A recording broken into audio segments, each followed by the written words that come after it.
All right. Let's get going, why don't we? Go ahead. Awaiting orders. Okay, so, um, we are effectively ready to start building the shipyard. Or at least to start transporting the materials into position. Starting with, of course, getting things transported to the staging station, which, let me think.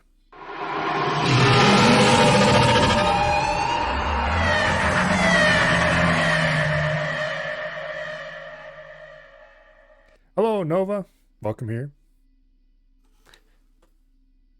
I think we're going to go ahead and get our current large ship sent down to pick up a load of module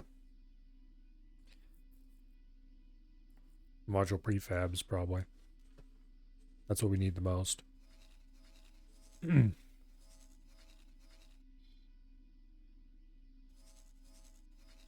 Okay.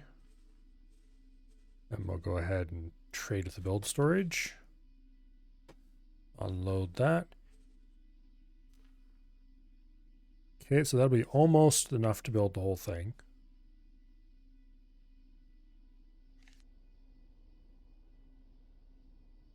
Can you buy channel points? Yes, yes you can. It's very easy to do even. All you need to do is watch. You can buy them with your time. Probably not what you were looking for though.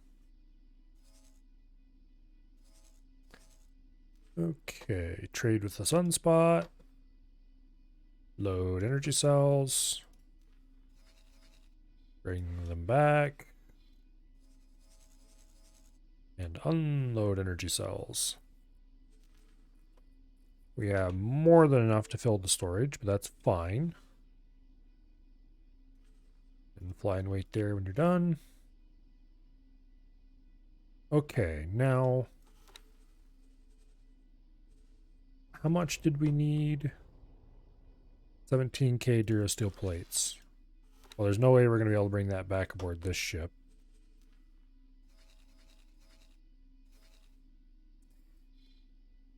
Yeah, well, it appears that my plot to separate you all from your points is succeeding. Slowly but surely. Have I seen the hub in 11th hour? I don't know. Obviously I can't check the map to see where 11th hour is. But I may or may not have. Okay, so we want to trade with the Oops. We want to load up on Durasteel plates. That's a pitiful number of Durasteel plates. It's not even worth it. Forget it. We're not sending that ship down there for that. We'll keep it around for if I need local small amounts of something. I do have a couple acclimators in about 8 minutes. Top mid. Maybe. Possibly.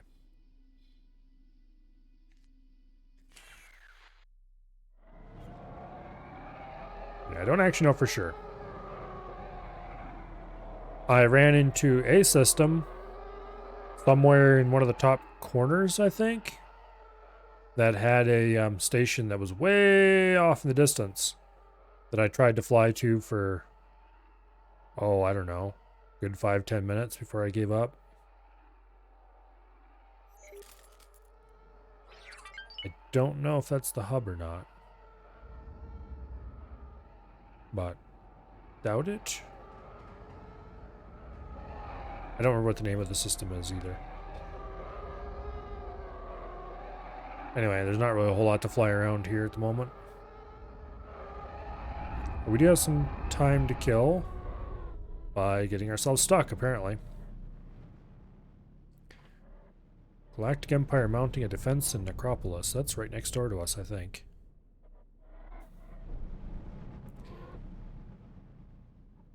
Yeah, getting the Earl King will definitely be an objective for the next run.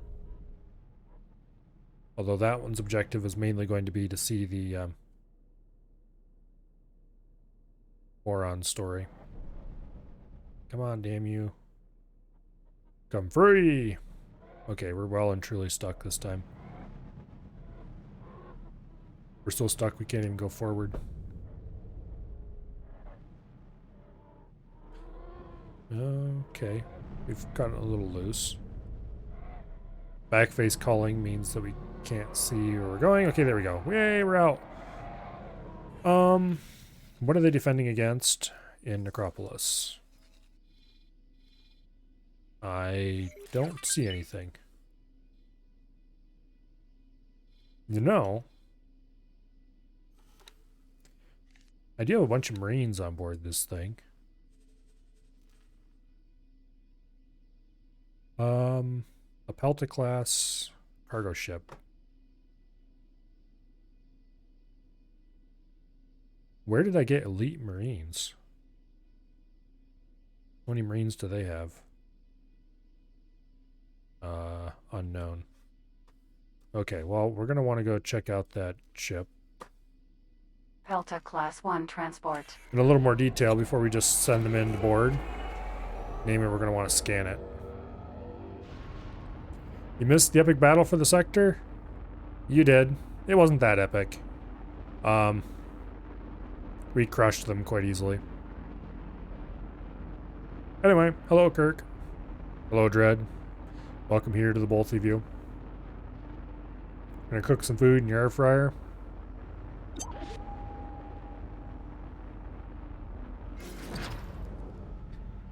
Okay.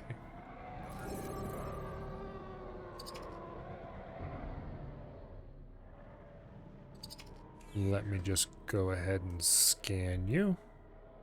Hey, you can't do that. Oh yeah? Who's gonna stop me? You? Don't make me laugh. Okay.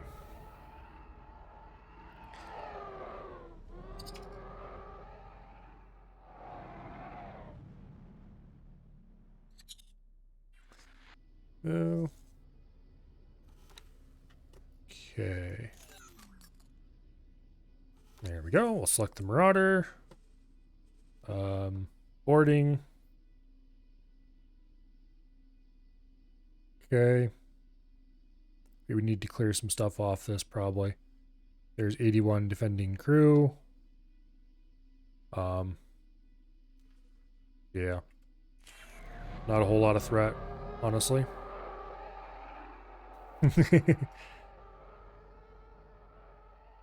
Alright, let's just go ahead and see if we can find anything exciting on it. I would like to, you know, select an engine.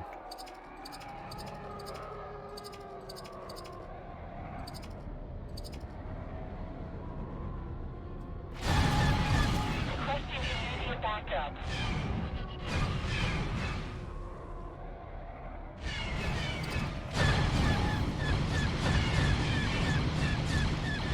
Yeah, how about no? We do not have the guns for this. Not in this fighter.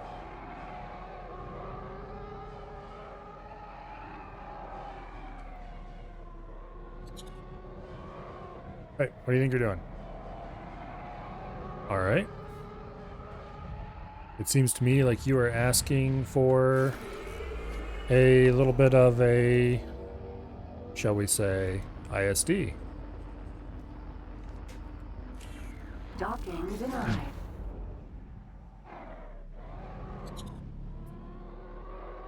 Yeah, we'll just have the ISD come in and fix your wagon, why won't we? I can't remember if there's an order I can give to have them clear off. Let's see.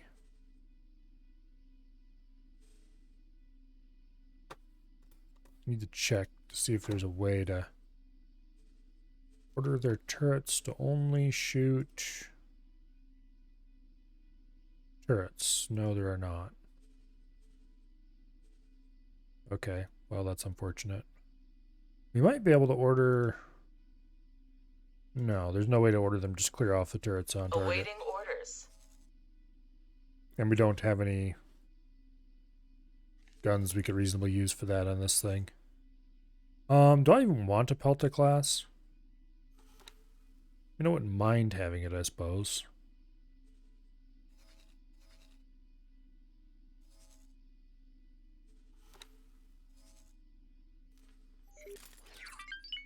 Go a little closer, why don't you?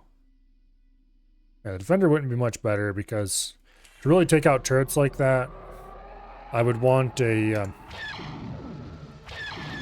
less pew pew laser and more thump thump plasma or something.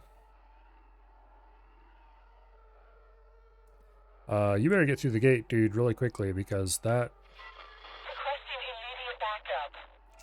that ISD appears to have your number.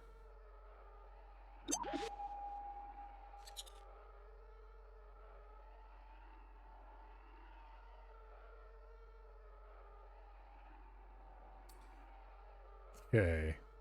I doubt... Yeah, they're definitely running like little girls. I doubt I can pick the engines off of it.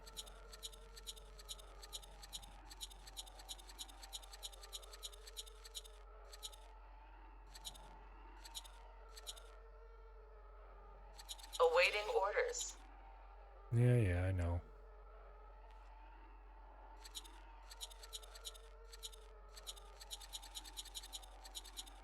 Come on. There's engines on there somewhere. The Kua RCRs are shields.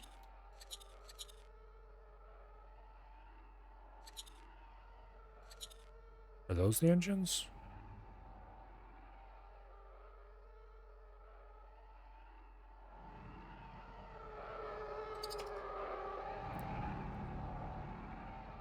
Of course, there's no side visibility in this thing.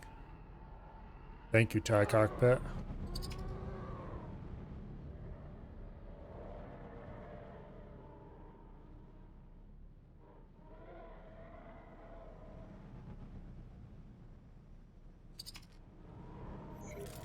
Okay, can I select an engine from here? Action 4 Transpelta Class 1 transport. No.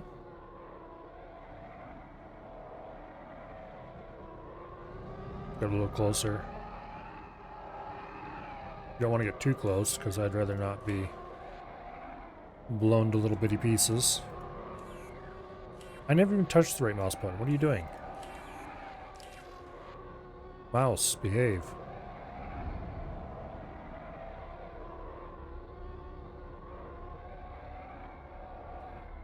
Okay. Let's go ahead and check your information. What is the name of your engines? Galaxy 15 Ion engine. Don't tell me they're not targetable.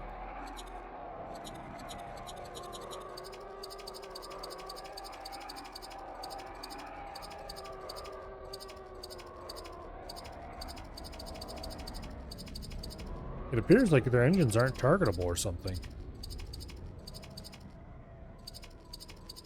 That's annoying and interesting. Okay. I guess we'll just have to go ahead and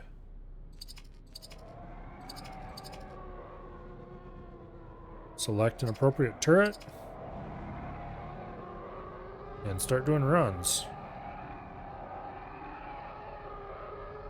We were hit. Incoming missile. Hey, knock it off of that missile shit.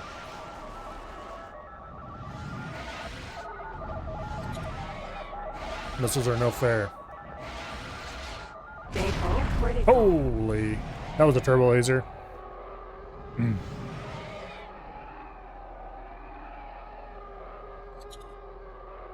Yep, I don't think we have any fighters that are going to be capable of taking those turrets out. Actually,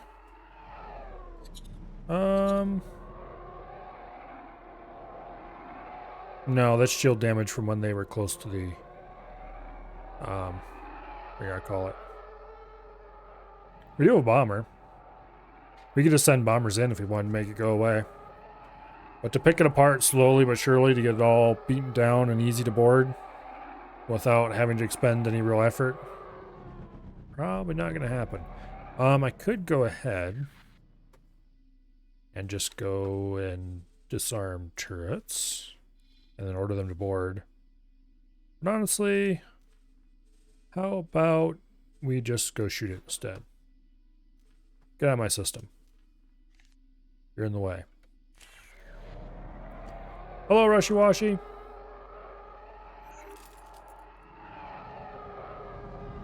I should check.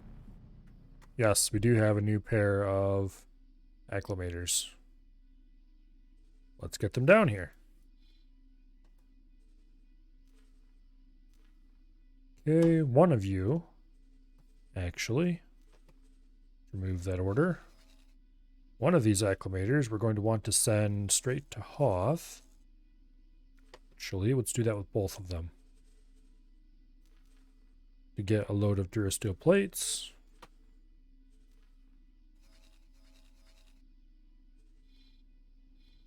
Which will then bring here. Trade to the build storage. Okay, let's have both of them get Durasteel plates. Upon further consideration. We're gonna need a lot of them.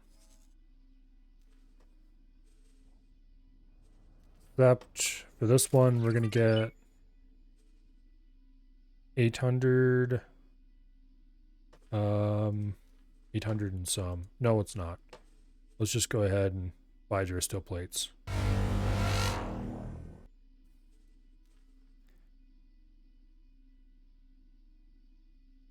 Am I winning? Sort of.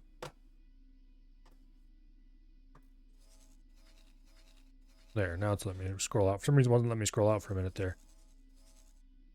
Okay, let's trade to the build storage, unload Durasteel plates. We're gonna need a couple more runs. Wait a second. Cancel.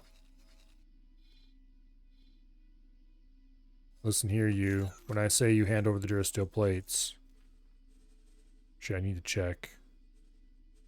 Transfer wares. Uh-huh. That's what I thought. Y'all weren't forking them all over. Okay. Now trade to the build storage.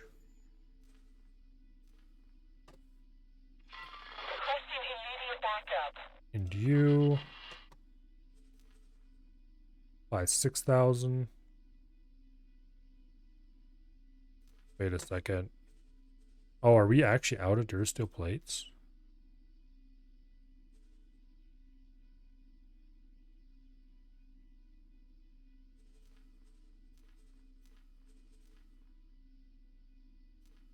We must be, because even exchange wares won't let us grab more than that.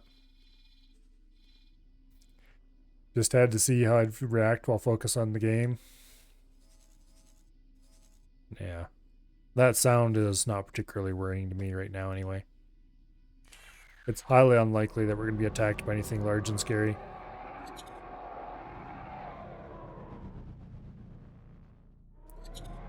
Something small and annoying, on the other hand. Actually, I better not line up on those guys, because they have turbo lasers, and those are scary. You'll need to get hit a couple times. At this point, we only really need to be hit once.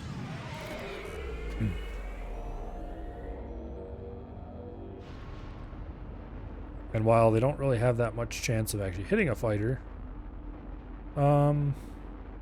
best to avoid it anyway. Oh, we still need to assign the construction ship. That's right.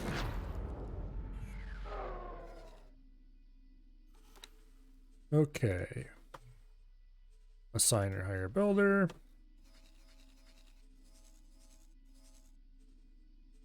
You select Yay.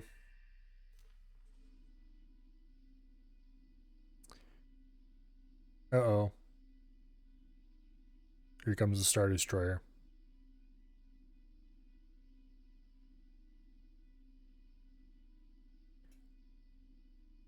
Oh. I'm tempted to send this thing into New Republic space and just let it blow stuff up for a while.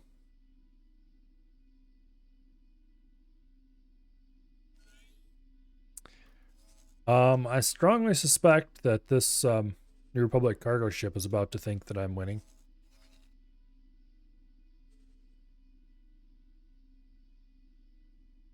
Although Star Destroyers are quite slow. That said, I have a solution to Star Destroyers being slow. How about we scroll down here and tell Alpha and Beta to launch?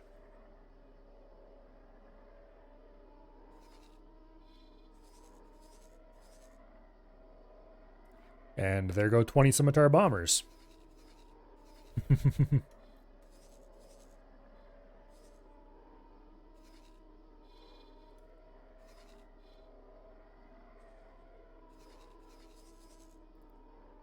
Yep.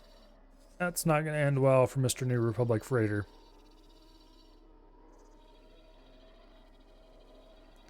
Unfortunately, I am going to have to buy more missiles.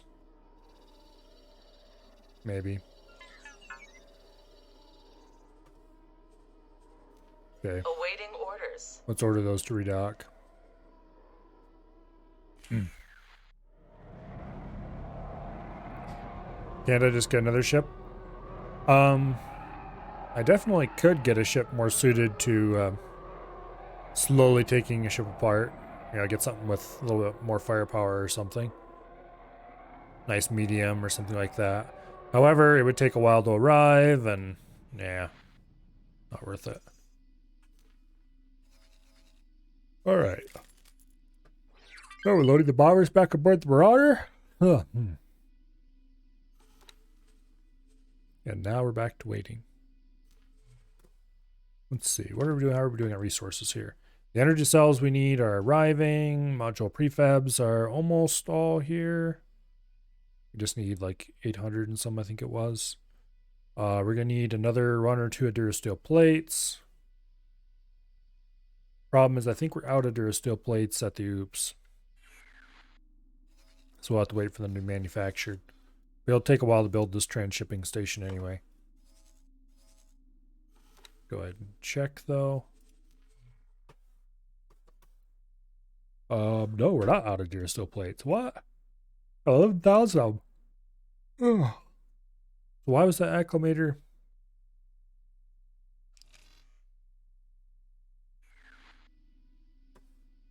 Okay.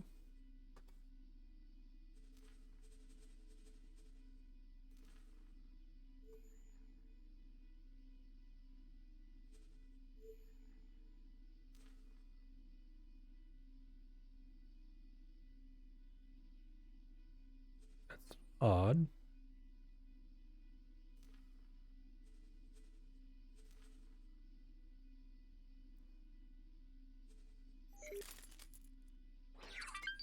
Okay.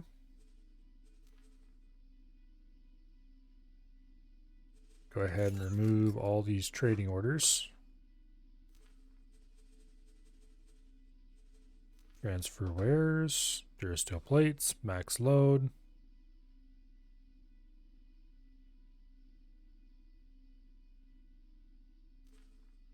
They're not willing to give it a max load.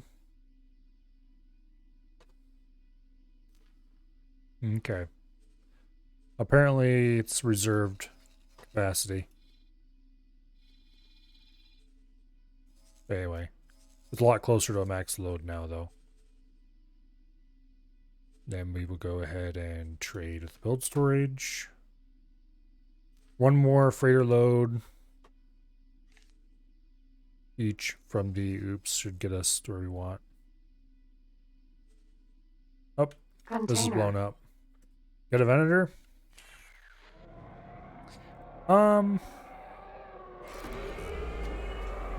I don't know if the Empire even has any vendors running anymore.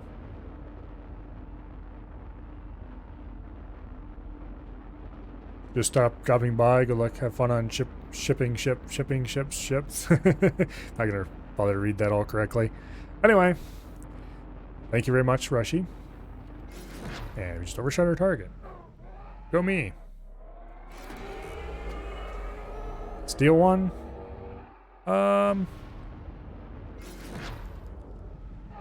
Do I look like a scruffy pirate?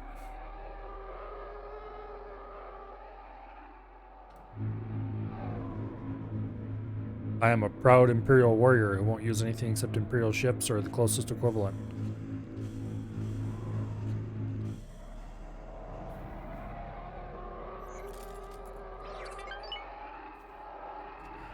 Alright.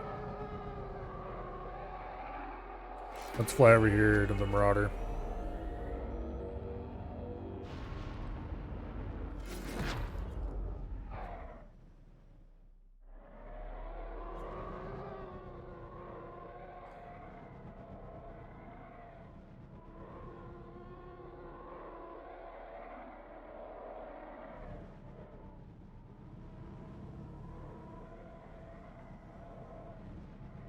Star Destroyers are quite cool looking.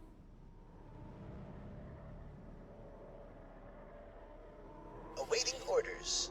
These turbo lasers here can be switched out for ion cannons, but I just have turbo lasers installed.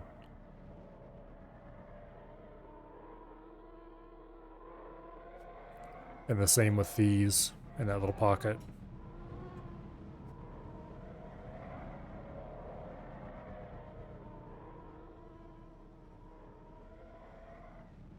Is that a turret or is it just a surface feature? I think it's just a surface feature.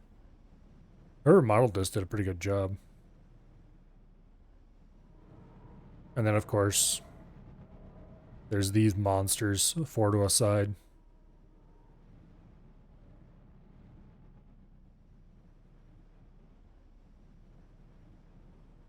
Quite the impressive amount of firepower.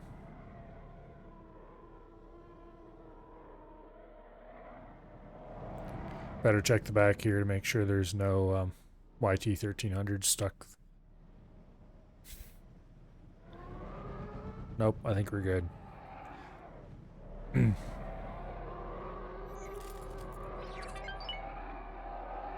Alright, right over here. Somewhere. Right there is the currently unnamed transshipping station that will eventually be where all the raw materials coming in, or not all the raw materials maybe, but a lot of the raw materials coming into this system will be dropped off to be moved to their actual destinations. So I'm going to set up freighters to haul the production from the OOPS to here. And I'm going to set up freighters to haul energy cells here and things like that.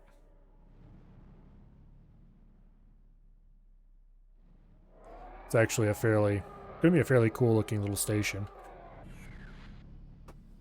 It's nothing particularly amazing as far as design goes, but it's certainly going to have enough docking space. We may have to add more storage to it later, but it certainly has enough docking space.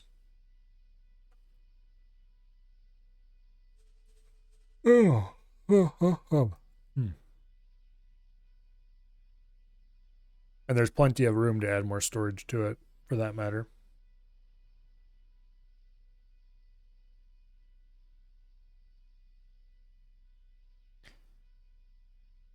I kind of like this docking arm design. I like it a lot better than I do the hex dock. Hexagons are cool and all, but if you're not trying to tile something, octagons are better.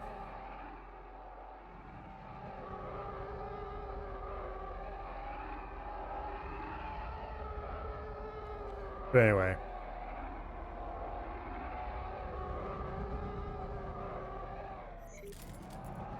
Not entirely sure how I want to set up transport between.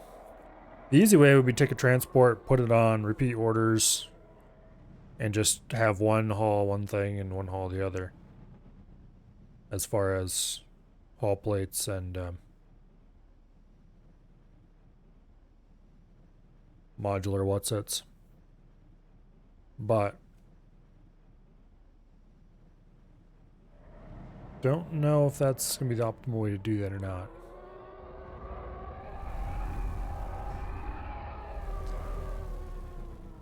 Probably one of the last times I'll ever be able to do that without it going and turning on docking permission.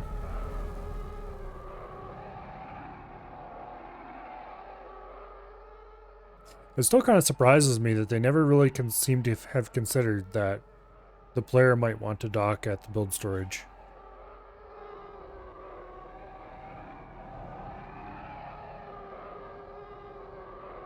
It's quite weird that's not something that you can do.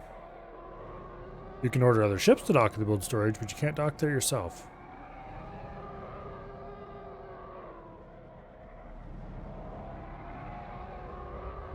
At first I thought it might have something to do with not being able to dock at something where you can't get out of the ship and walk around. But this mod demonstrates quite clearly that you can definitely get out, you can definitely dock places where you can't get out. X is indeed the superior shape. If you're trying to tile something.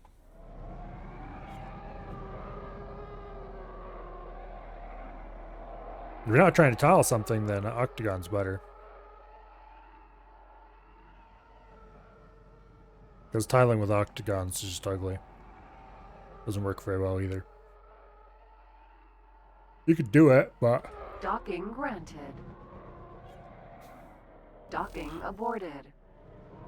Well, I guess this thing is done.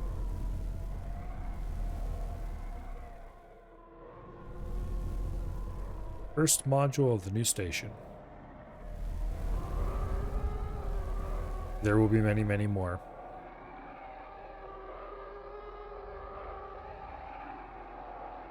Because we really can't get too much progress made onto building up this system until this station is not done, but operational. Because I want to have a place to transship resources, and this is it.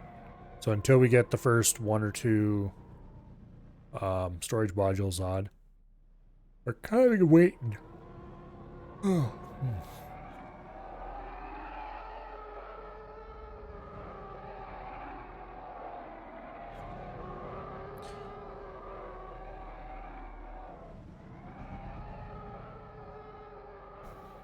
Must wait until it's a fully functional battle station. Well, this hopefully will never see battle. It better not see battle anyway. It's going to be quite squishy and unable to protect itself.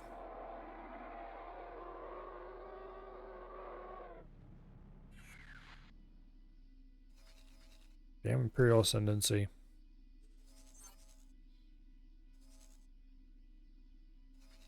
Oh. Let me guess, they wandered into one of the... I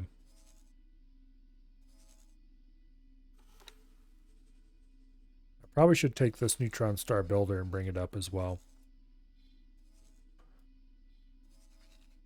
We're unlikely to ever be building anything down here again. Yeah, let's bring it up to the main area. So I have 2 station builders. Yeah, no border patrol. Would you please stop shooting things? Bastards. Who's being shot by what now?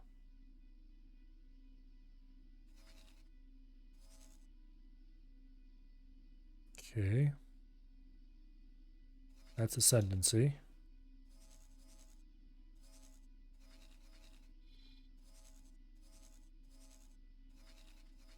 Oh. It's probably the Ascendancy attacking something they shouldn't be attacking again.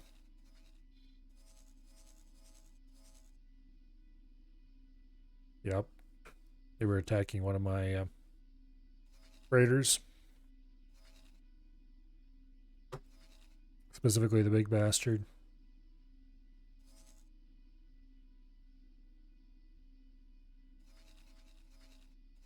Hopefully we have enough time to fully crush the Ascendancy. Although if we crush the Ascendancy, that's probably going to piss off these guys. We might have to go crush them too.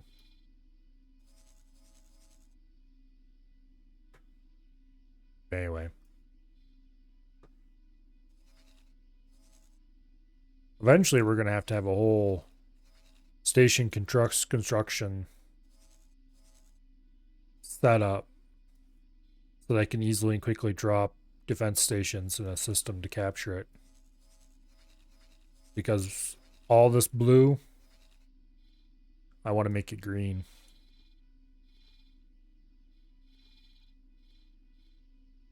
I see a blue sector and I want to paint it green.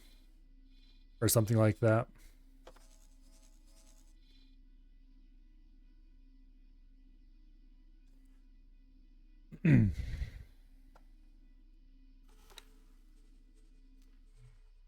Actually, now that we have the first module done on this,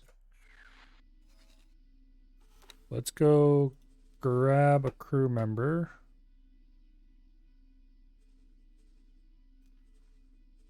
There we go. You are a reasonable manager. Welcome aboard to your new job. Oops, here. Yeah, damn it. Welcome aboard to your new job.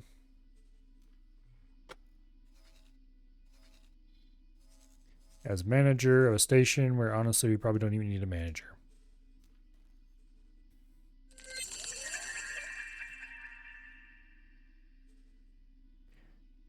Now, how long is it going to take before I get the first large container on? A while. That's how long. Okay.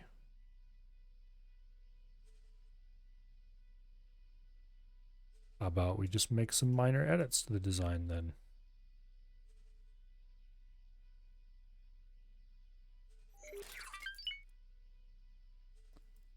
It's like pulling wings off flies.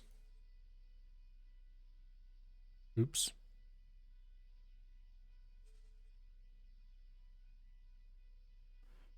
Well, that'll be fine, I suppose.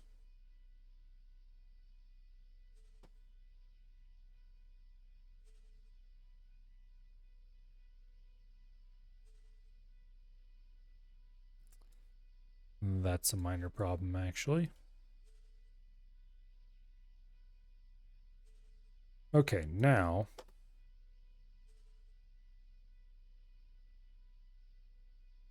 I want to detach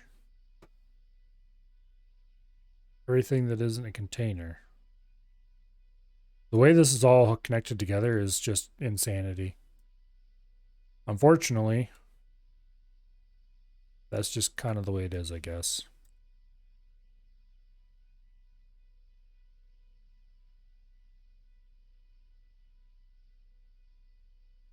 I wish I could reroute all the parts and stuff. Anyway, we'll get at least one container soon. And that's, I guess, what matters. We'll want to probably reshuffle the list several more times as it completes. Try to move the containers up as much as possible every time.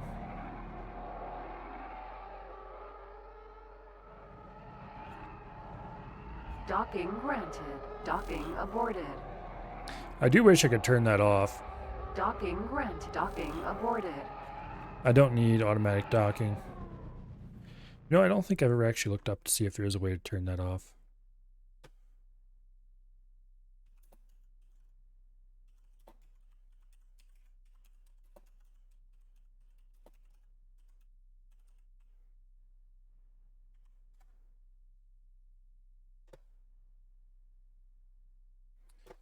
Let's see.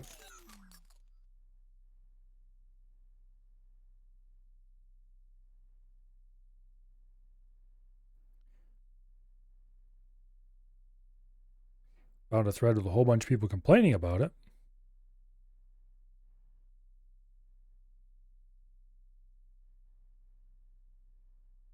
And that's it.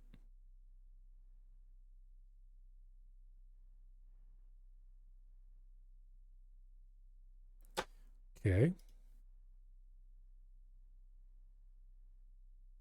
And here's somebody else asking the same thing.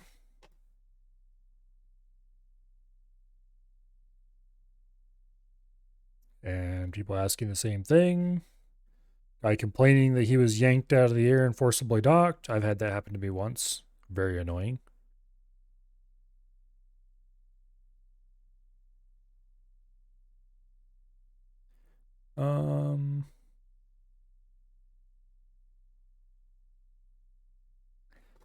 I don't think there's any way to turn this off.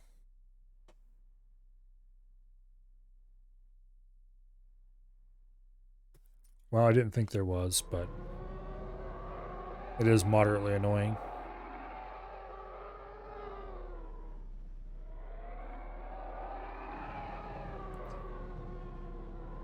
And I just get the feeling that vanilla ships have way more acceleration than the mod ships do. Or at least the vanilla ships I'm used to flying. Which admittedly, I tended not to fly the more crappy performing stuff, so...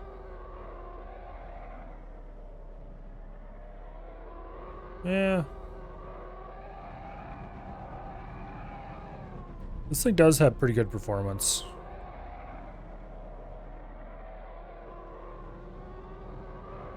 It's better, probably better than the Terran fighters when using Terran equipment. Although honestly that isn't saying that much.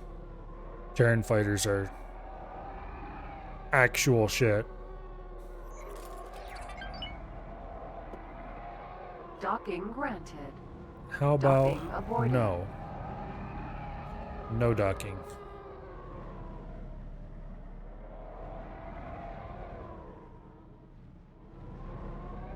Okay.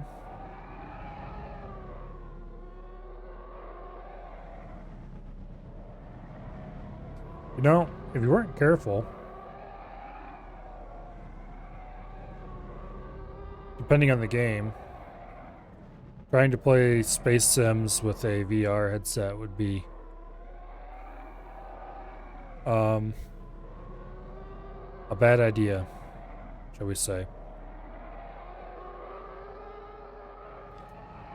Docking granted. Docking aborted. Because I have a feeling that trying to do this with a VR headset would basically be, oops, the Hurlomatic 2000.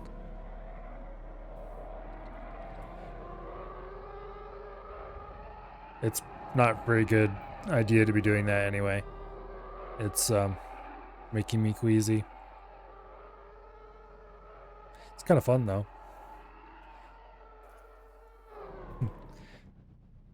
Oh, I'm sure they look amazing in VR.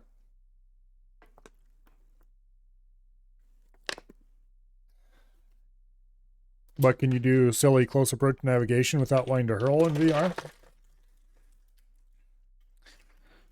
Also, I need to go get this thing repaired. The service crew is asleep, apparently. I think I have a service crew on board this. Let's actually check. Crew. Yes, we do have a service crew.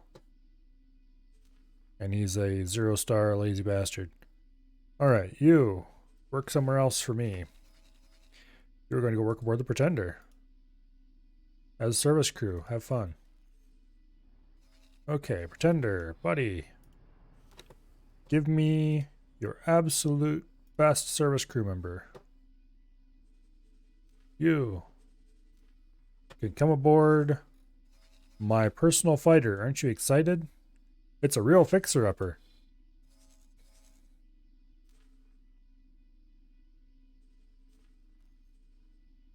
There. You don't get sick so VR doesn't bother you? Never had a problem with Spacelight and Elite VR. Service buggy got to me on occasion. Yeah, I'm the kind of person who really hates going to Pennsylvania because their twisty little roads make me feel sick in very short order.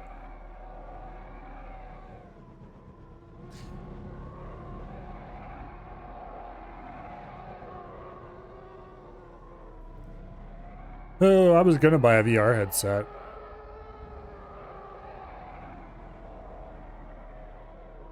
But I got a different job instead. And moved out of the house, so my expenses went up.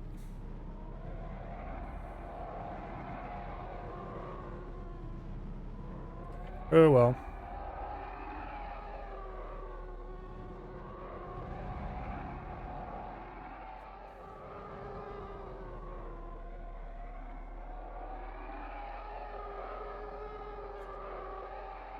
I wonder how well X4 would support a VR headset.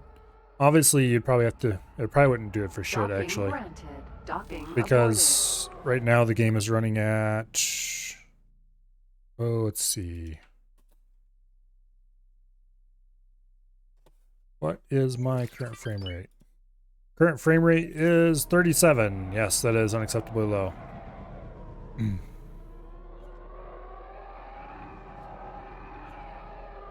Docking granted. Docking aborted. Yeah, for some reason Docking X4 granted. Docking aborted. runs a bit crappily. Docking granted. Docking aborted. Docking granted. Docking aborted. Shut up already, damn it.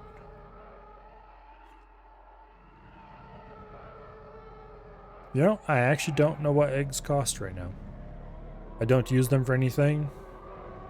I don't particularly like them. Bonk. I've not even gone past that section of the grocery store in, well, quite a while. But I've seen a lot of memes about them being incredibly expensive.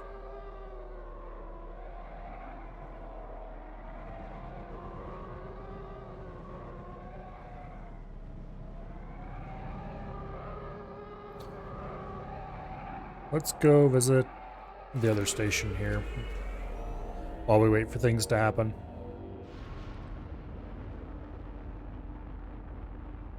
At this point, we're pretty much waiting for things to happen. As messages that ships have completed their tasks and stuff come in, we're going to have to give orders and such like, but yeah.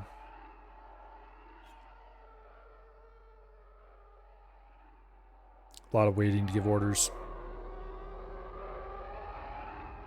I wonder if I can run around the inside of this without hitting anything. Like, are these gaps wide enough to fly through?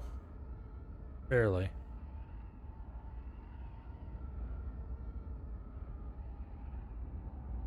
Okay. Also, my new service crew is apparently just as ambitious as the previous one. So it wasn't just a skill issue as to why they weren't repairing. I know I've had service crew repair my fighters before.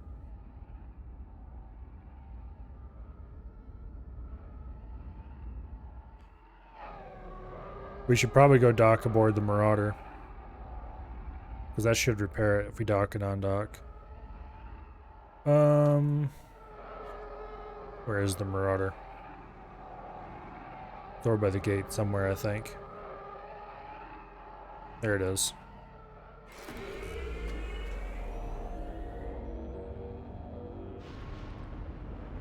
Now, sensibly, ships don't automatically give you docking permission.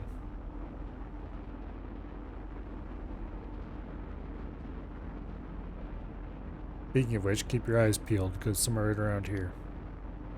There it is. Imperial Star Destroyer 2. Docking granted. Okay.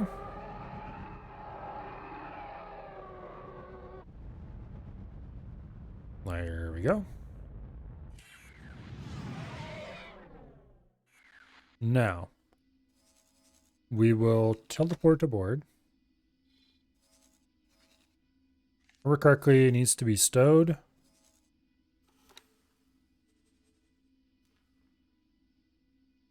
We'll teleport aboard the Marauder.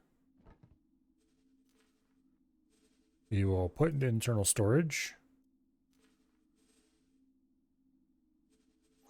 We will retrieve from internal storage, and it won't be repaired. Damn it. I do have repairs turned on this thing, don't I? Or maybe it only applies to,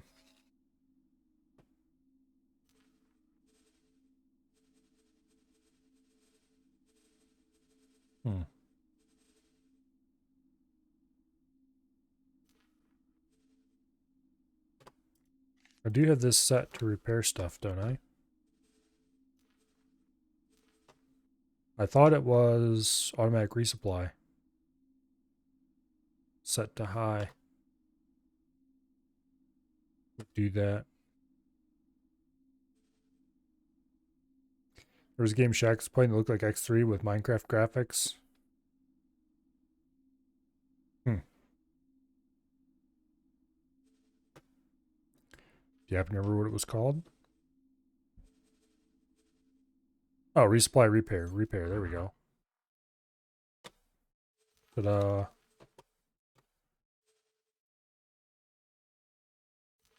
Boom.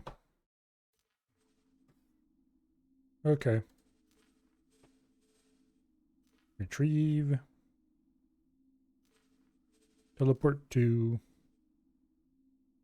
Yeah, I just need to use the actual resupply order.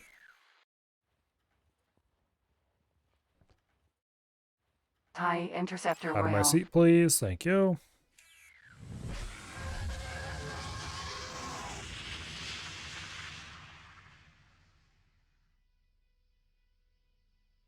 And there's autosave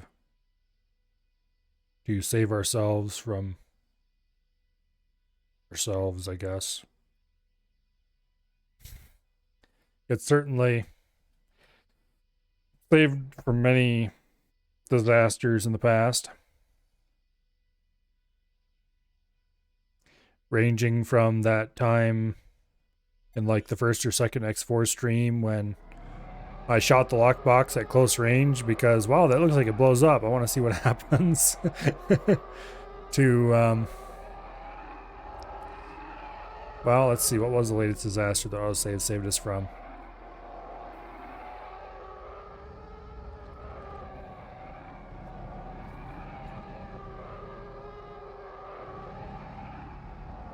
I think that was, oh,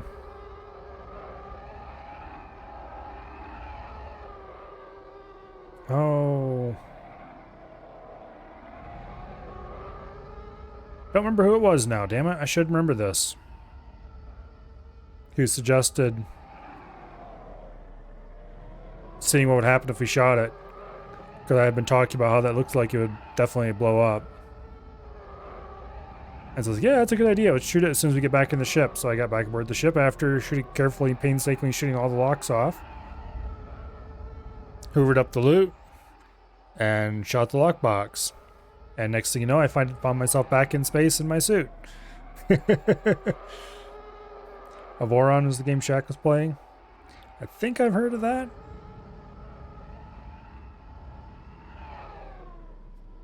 As in, the name sounds familiar. But I wouldn't be able to tell you anything about it.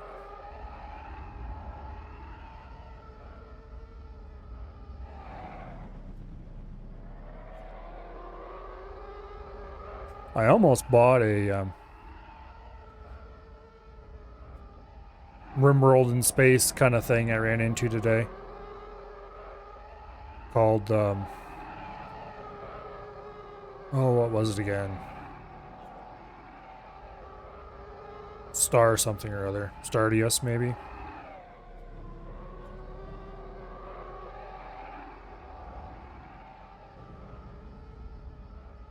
It looked really cool.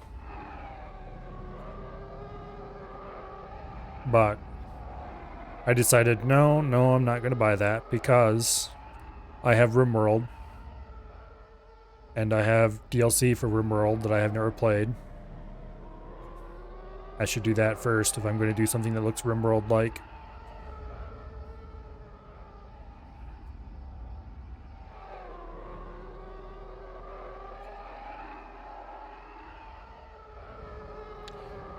The UI is very easy to use, another time sink. Yep. And what do I not need at the moment? Another game that sucks up a ton of time. The weekend slot is very firmly full for probably forever and ever, amen, at this point, honestly.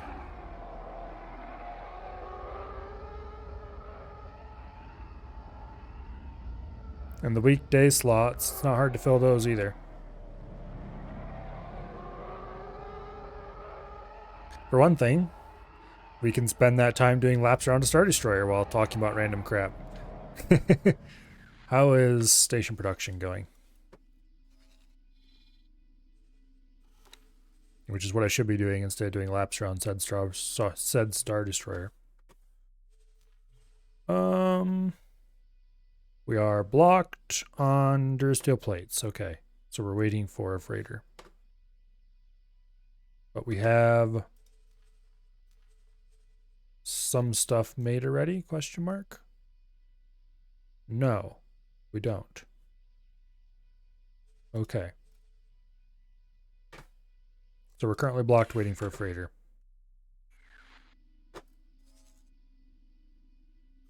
Looks like the big bastard is coming in right now with a load of module prefabs. Okay, we don't, that's not what we're blocked on, but we do need those.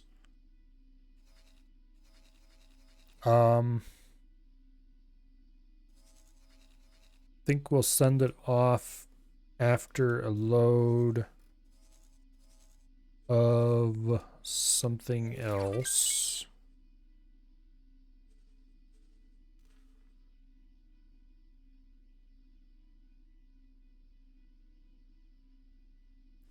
We'll get a load of module prefabs.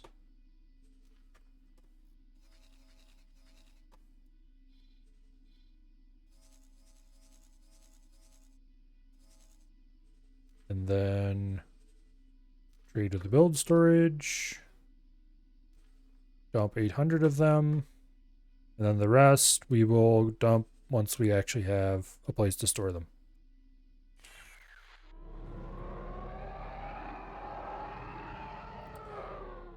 Yeah, until that first storage is done, we really can't haul too much into here. As soon as the first storage is done, though, we're going to be setting up storages for energy cells, prefabs, hull plates, all the standard construction materials. And then we're going to be ordering automated trading of all three of those resources to bring them in. Bonk.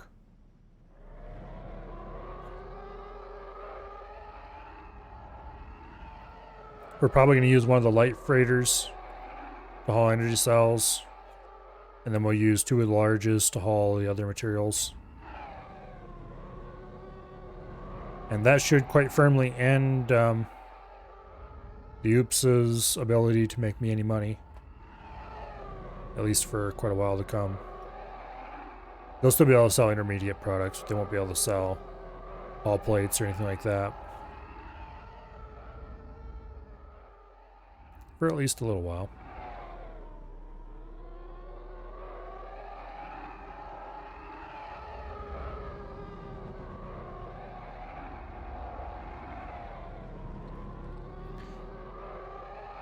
Hello, Evil Moo Moo. Is that an ISD? That is indeed an ISD.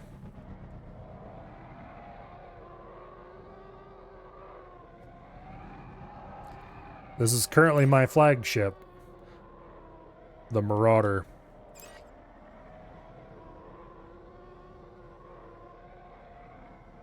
Which is carrying 20 Scimitar bombers and 40 TIE interceptors at the moment.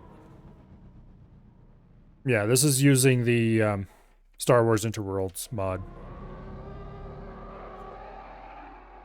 So it's total conversion mod, everything's Star Wars. Honestly, I like vanilla a little bit better than do this mod. But this mod has one amazing feature that vanilla doesn't have. And that is Star Wars ships. Lots of them. Including things like this Royal Guard TIE Interceptor. Which is quite cool.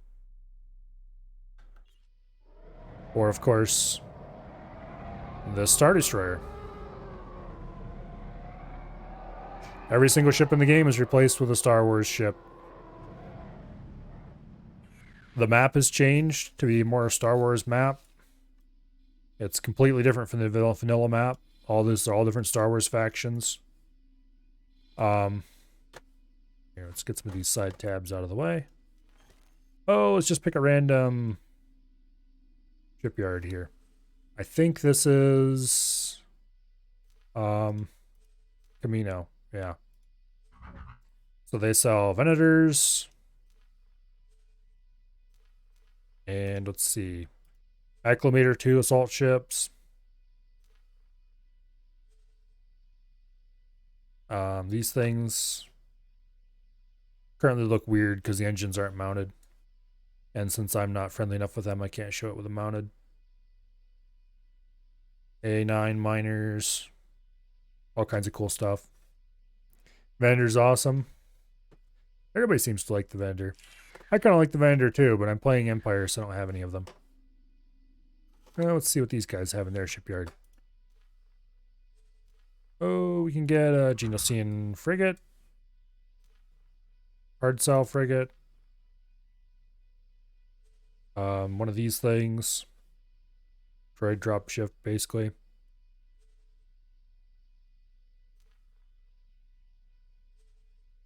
All kinds of cool Star Warsy stuff. And that's just the large ships. When you get down to fighters, let's go look at Camino fighters again. Got like Arc 170s, Aether Sprites, Y-Wings before somebody stripped all of the shrouds off. All kinds of cool Clone Wars stuff.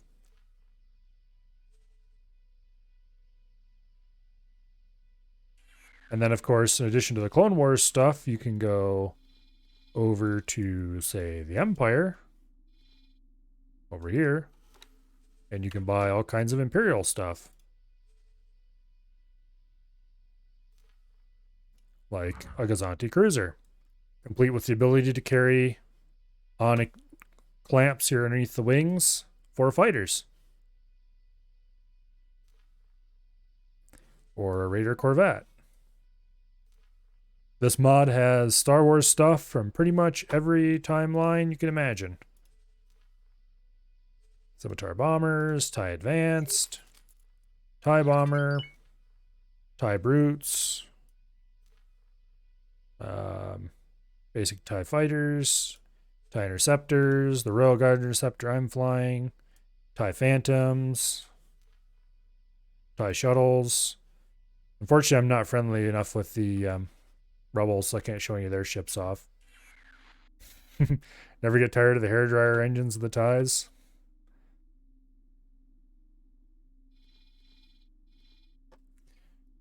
And then, of course, the Empire has a couple different flavors of Imperial class Star Destroyer,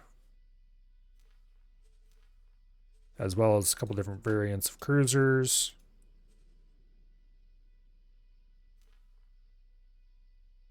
Victory class Star Destroyers.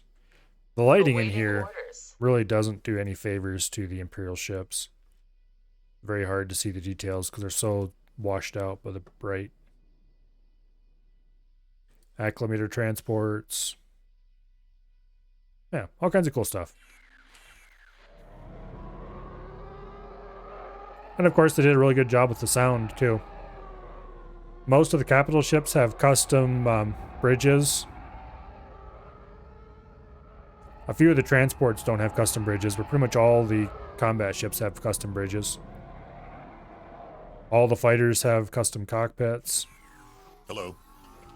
Which you can kind of walk around in. They're much more cramped than the vanilla ones. But anyway.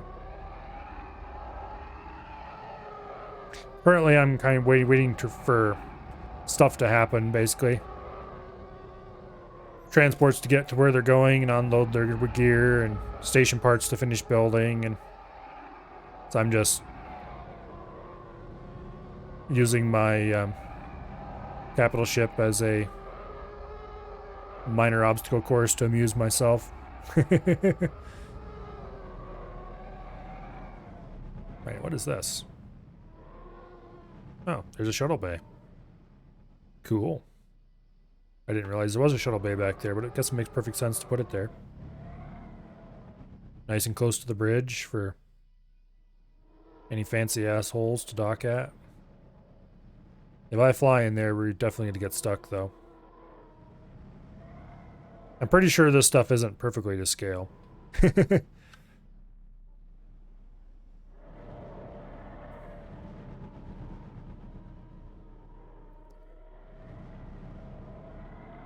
The Star Destroyer should probably be a bit bigger.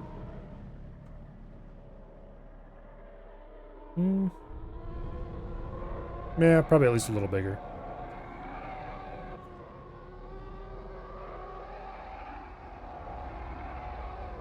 But anyway. Oh, let's see. Should go find something else to buzz around for a bit.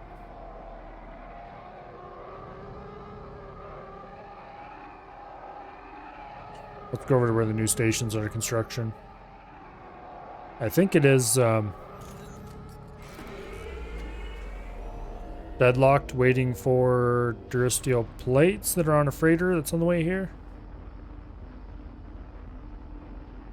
Once we get the first storage built on here, then it'll be time to start setting up a bunch of shipping lines and stuff like that, but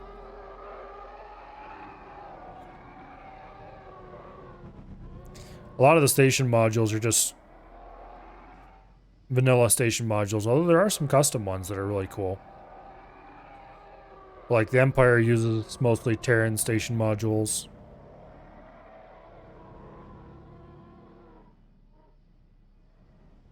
But anyway.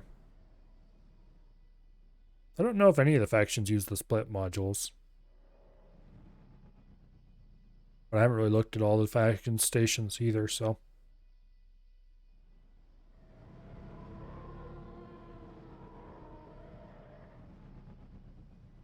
Bonk. Okay, so how far away is the freighter that's hauling in?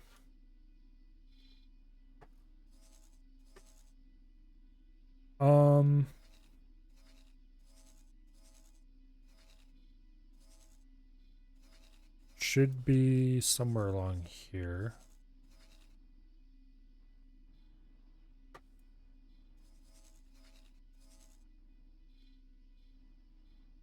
Don't see any freighters. Okay, there's a freighter leaving. The big bastard. Okay, here's Durasteel plate 6,000. Okay, so they're just starting to leave Federation space.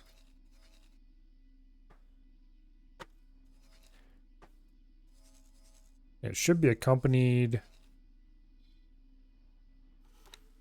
Yeah. Here's the other one coming with more Durasteel plates. I loaded those both with Durasteel plates? Yeah, I guess it did. The Mandalorians use split stations, you think? That sounds likely. I flew through Mandalorian space once, but I didn't look at their stations, but if I was going to pick a faction to use split stations, I think I probably would have picked them. Okay, we're definitely short on Durasteel plates. We got 10,000 an hour coming out of it, though, so. Module free prefabs, on the other hand. We're pretty full up on those. Okay, well. Oh. I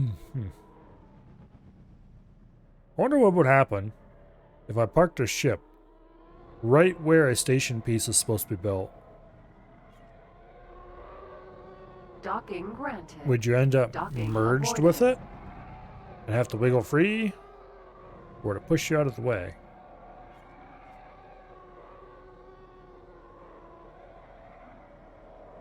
Or would it wait until you're out of the way? It seems very unlikely. Docking granted. Docking aborted. Docking aborted. Knock it off. I'm tempted to find out, but I don't think I care quite enough to bother. Why would I slow down the building process even more? Curiosity, that is why. It's kind of funny. Speaking of, curiosity made me think of cats, and that made me think. Earlier today, I was watching Live PD, and at the same time I was browsing through Discord. So there was a very weird moment where I started watching a cat video where you would hear cats meowing and purring cutely in between very loud yelling about put your hands where I can see them and get on the ground. It was odd, to say the least.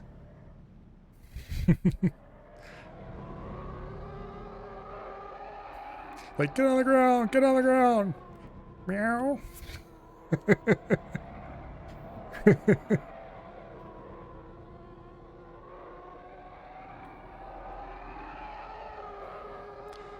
Oh well.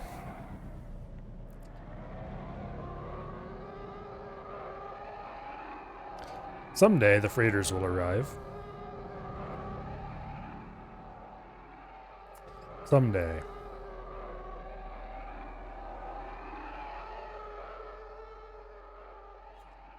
Neutron Star Builder. Let's go bother the construction ship.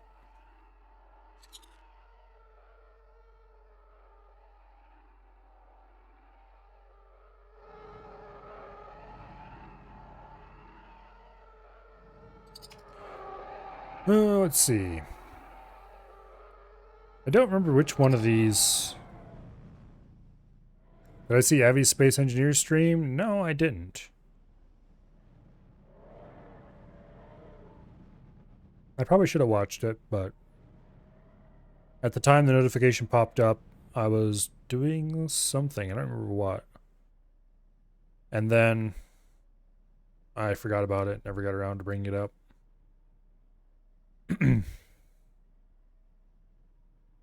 Besides, Space Engineers is kind of meh.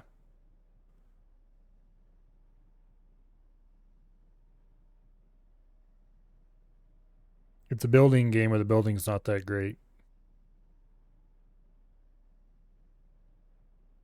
Worse, it's a physics-based building game where the physics suck. And I don't mind Space Engineers. I don't mind playing it. I don't mind watching it. It's just not very great. Took a break from it halfway through and everything was on fire.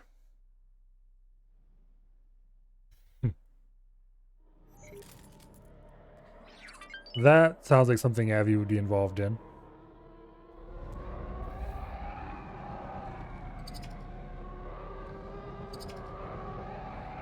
Like, oh no, everything's on fire. Avi is also there. Oh, that makes sense. Okay, carry on. No, not really. Although if everything was on fire and Af was there, that would definitely be believable.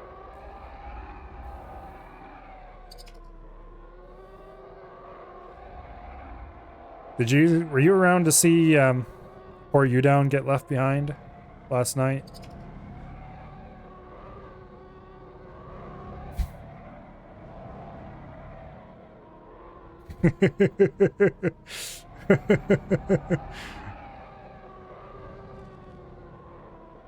That I didn't notice at the time either because, you know, I was busy with doing my own thing. I wasn't really paying attention to the crew. And I glance over at Af's chat and I see several messages from Udown. It's like, did the ship move?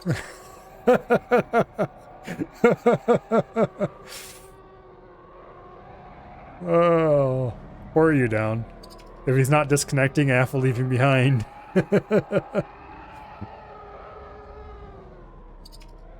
Oh well.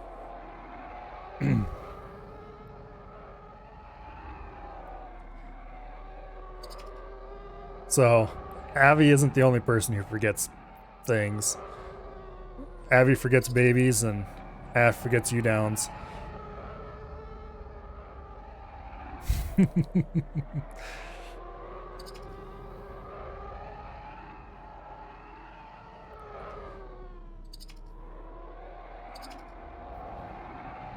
Yeah, I think it's kind of funny that the clip that you down posted was titled, "I better get a raise for this."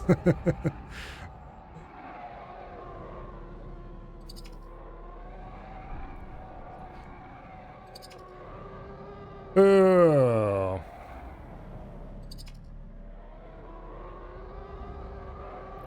This ship isn't the best obstacle course in the world.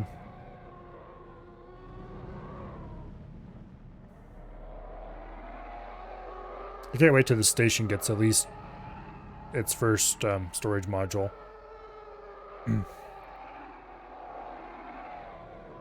once that happens, we can really get started. Get started getting ships moving and waiting more. Docking granted. Docking aborted. At this point, Docking granted. Docking aborted.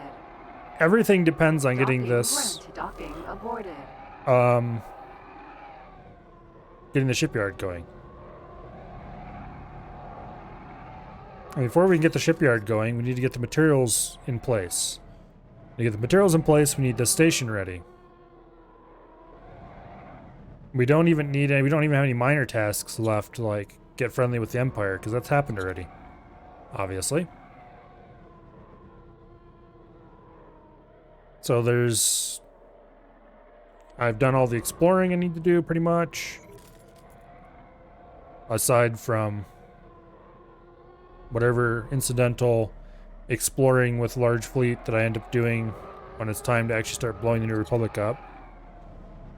I suppose I could probably take the Star Destroyer and try to blow something up without hopefully getting too much of a New Republic fleet after me.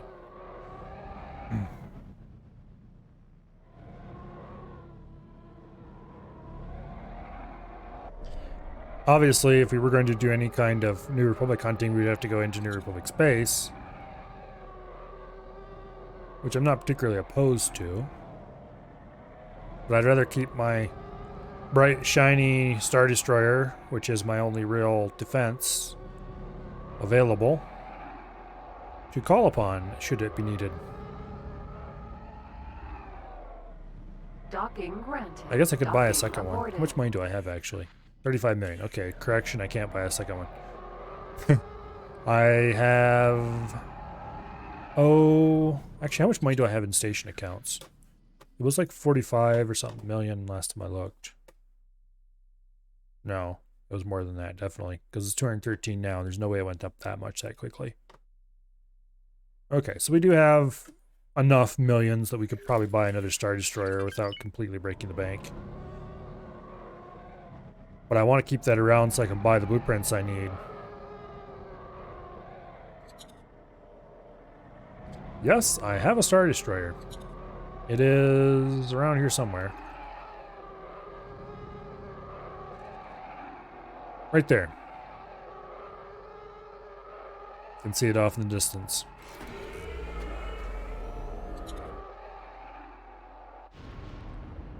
Actually, I'm kind of curious. What is this? Asteroid. Lodestone, huh? Yes, please. I'll take some lodestone. Also, hey you. Get out of my system.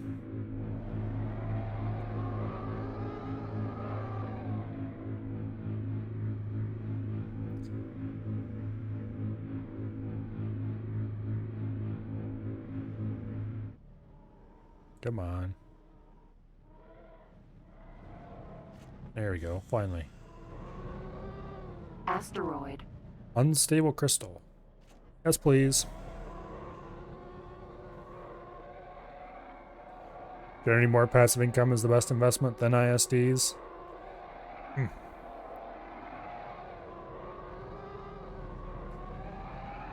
Yeah.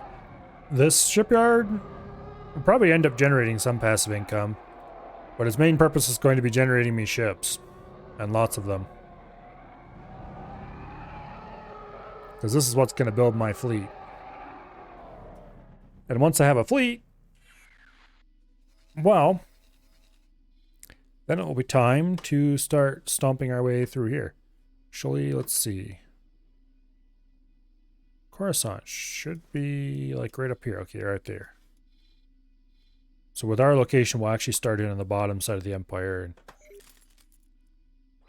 go stomp our way through here.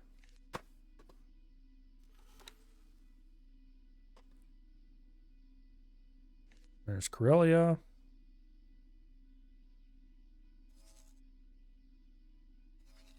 Now, see, a lot of these systems have been scanned, but not fully explored. And that's fine, because I'm not actually interested in fully exploring them until such time as I show up with a large fleet and then go blow up everything that has a little question mark.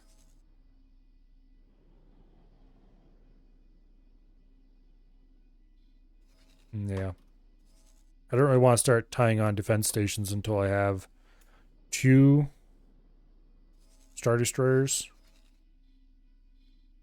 Probably. And then we'll get a good feel for their firepower and make more decisions from there. I could take the Pretender out and do some pirating with that, maybe. I really don't want to lose the Pretender, though, for sentimental reasons. Map goes so much farther down than you thought. Oh yeah, the map is much larger than the vanilla map. Sprawl's a little bit more than the vanilla map, but it's not small. Let's see, how many systems have I discovered so far? I don't think I've discovered all the systems, but I've discovered most of them. Let's see. I think it was down here near the bottom somewhere.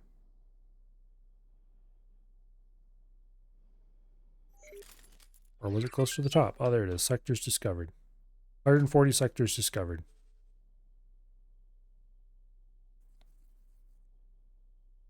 Do I have any other warships? I have the Pretender, which is a 546 cruiser. And I have the Marauder, which is an ISD-2. And then their fighter complements. The Pretender, I don't think is anywhere close to full on fighters. Don't remember how many it can even carry. Does it say somewhere? Yeah, here. It's got 5 out of 14 total drones. Okay.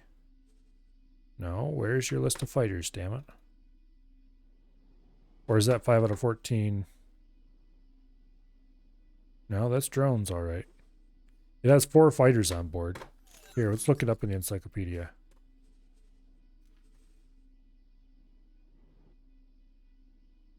Damn it.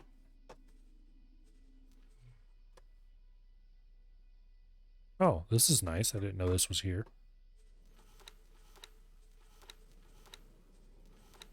Okay.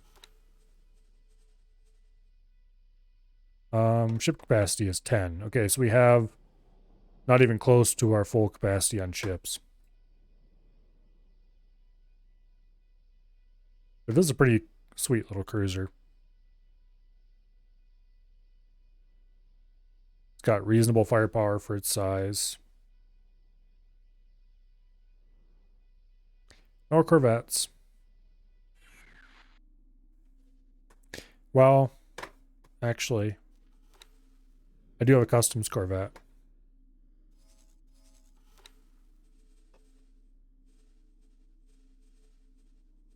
Where is...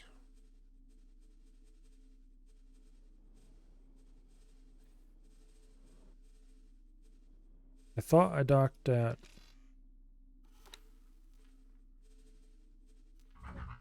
There we go. This was docked here because I wanted to buy more satellites. I bought this because it carries 15 satellites and is not terribly slow.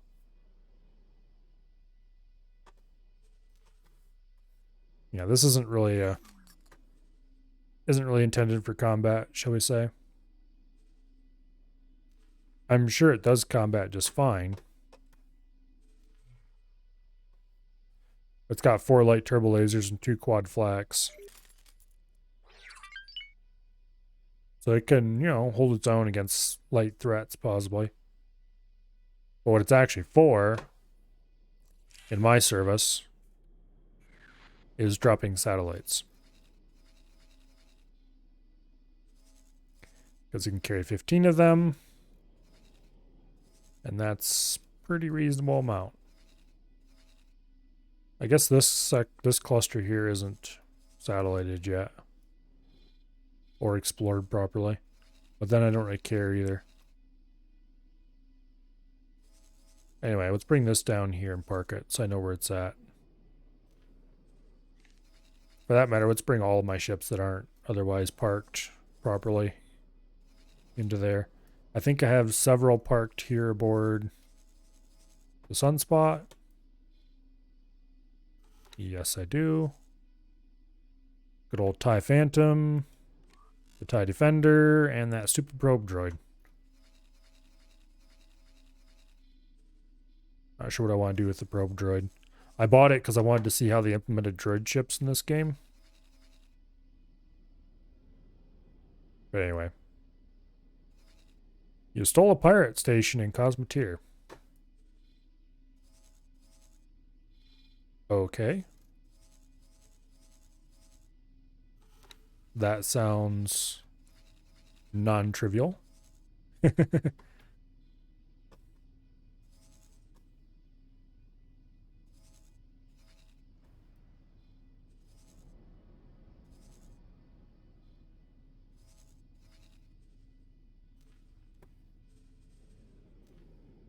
There. Let's have the probe droid do some exploring. There's a missile one. I need to play more of that game at some point. Problem is there's so many other games that I want to play.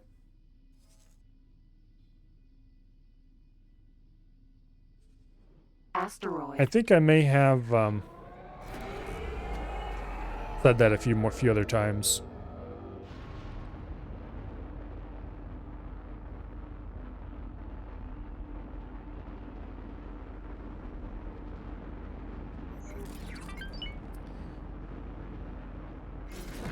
But it doesn't make it any less true. There are simply too many games. Need to call up the game studios and tell them to publish less. I don't have enough time to play them all. So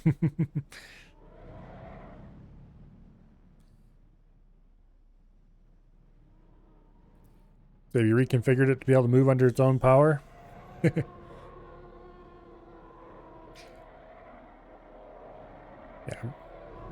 Pretty sure that there's no way to steal a station in X4.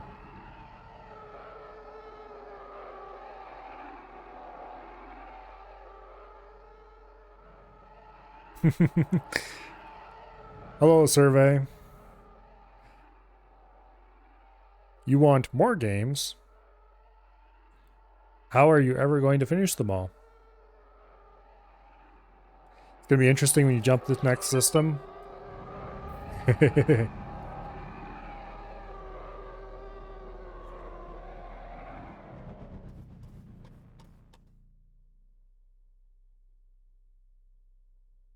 Let's just fix that volume setting, why don't we?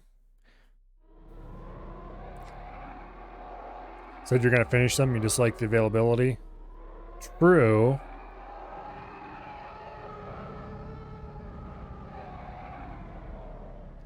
But then there's piles of games that you know you don't have time for. Just lurking.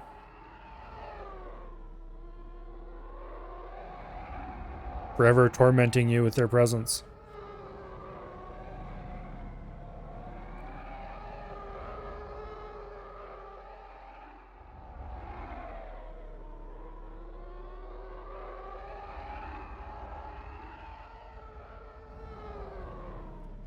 Oh well.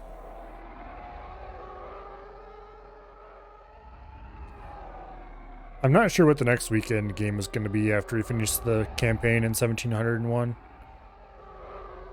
I don't think I'm going to play any of the scenarios in 1701 because the scenarios are okay, but they're not amazing.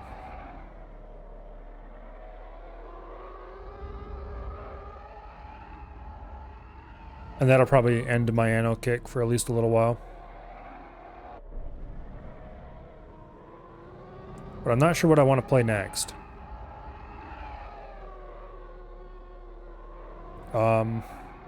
RimWorld is a contender.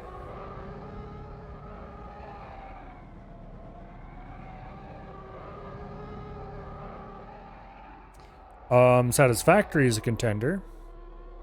Now that they've added the ability to make blueprints.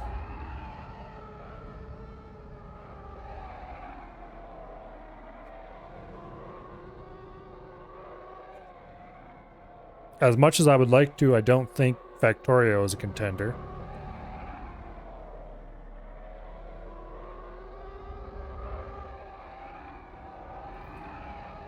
Because the Factorio run was still fairly recent. And I should probably wait a little longer on that one before I revisit it.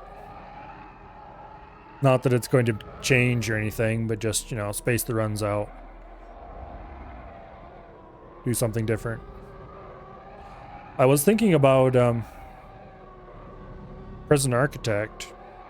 Not like thinking about playing it, but just thinking about it a few days ago because something reminded me that it existed. But I don't know if I'd actually want to play that. It isn't that much fun when you get right down to it.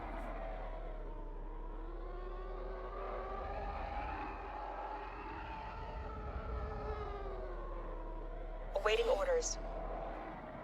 Okay, that's TIE Phantom. We don't need to worry about that.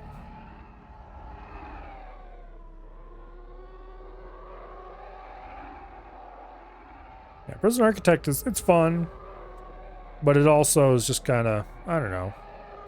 It's not fun enough. Awaiting orders. Not to waste the weekend slot on anyway. And there's the TIE Defender. All getting into position. Being parked where I can find them.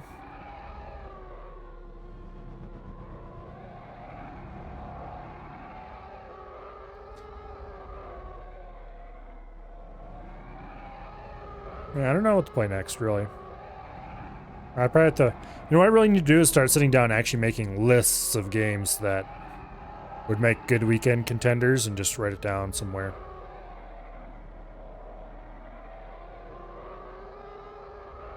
Did I ever get into Zion? No. If you haven't seen me play it on stream, I probably haven't played it outside of, occasionally I'll play a little bit of, Rotato or some Timberborn on the Steam Deck.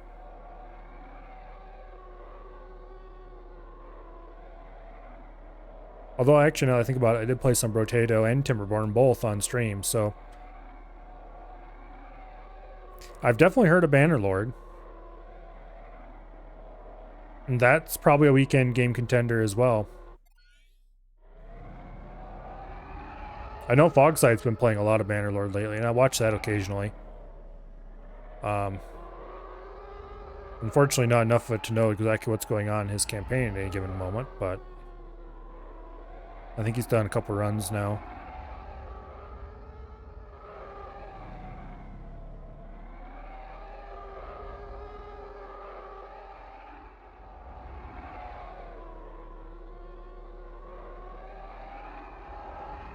But anyway, there's a long list of games that are demanding of the weekend slot, but... Well, I guess when the time comes, I'll just have to pick one. 1701 will probably last for a couple more weeks. At least. And there's a chance that there might be some more Portal co-op this week. Assuming I can persuade the other party to show up for it.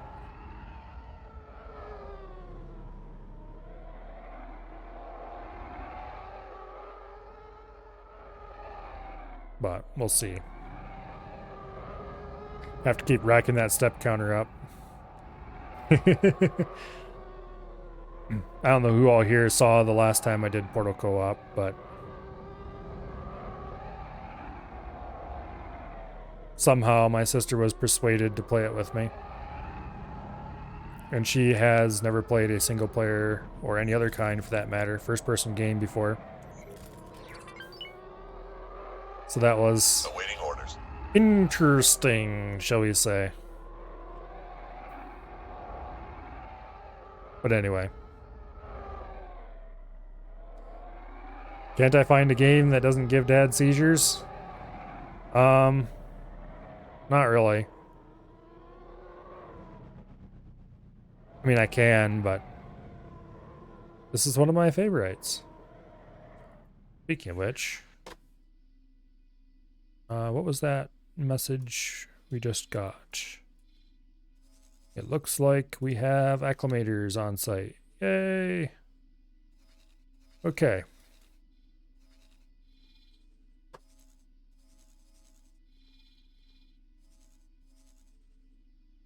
Let's go and trade with the oops.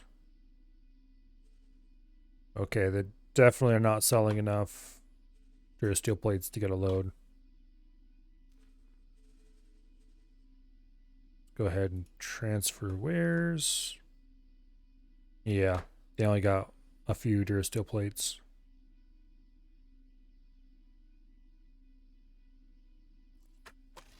Well, that's unfortunate. What's in the build storage in here? Is there anything? 43 Durasteel plates. Okay.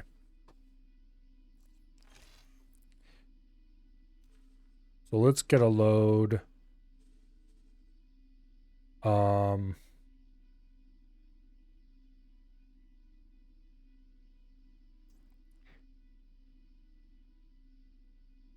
We really need more Durasteel plates.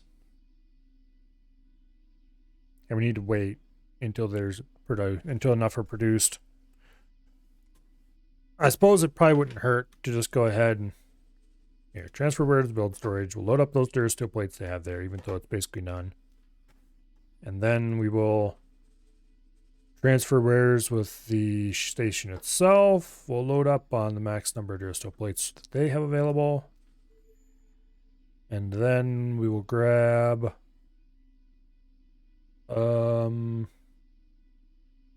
no, we'll leave the energy cells. There's no reason to grab any of those. I guess we'll just take more module prefabs.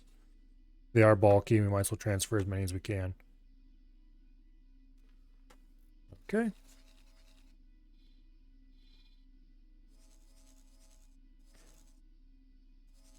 Oops.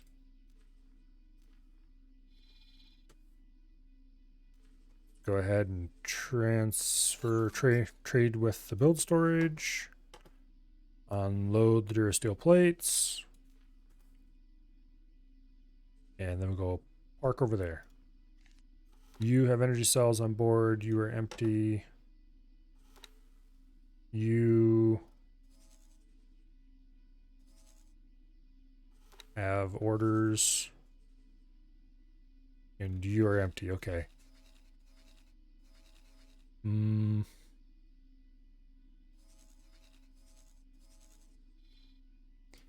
Let's park him over there to more clearly indicate that it's empty. What are you waiting on? Okay. Marked as undocking. How about you? You are also undocking. Really?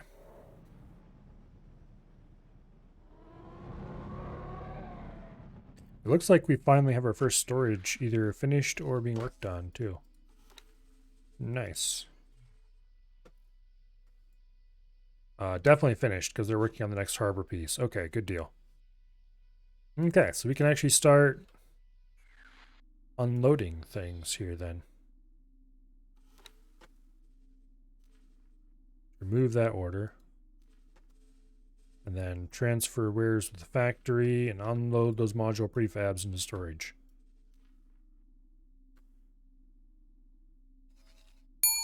And then go park over there.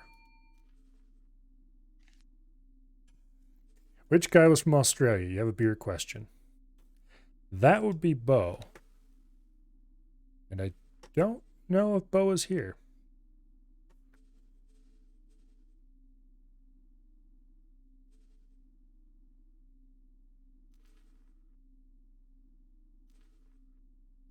Okay. Go ahead and unload those energy cells.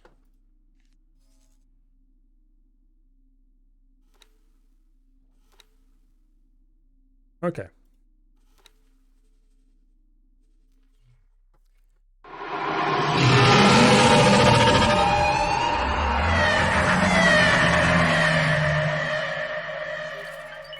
Need to sleep for tomorrow's 12-hour shift?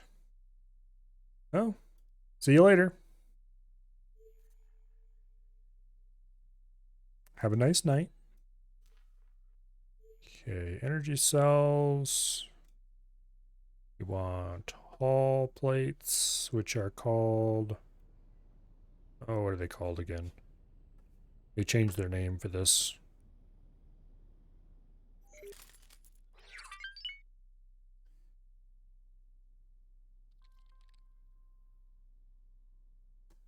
Come on, you're in the list somewhere.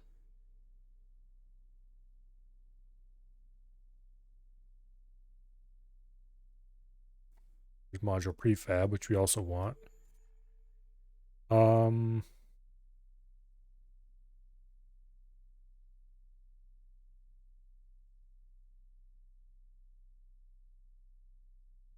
Durasteel plates. There we go.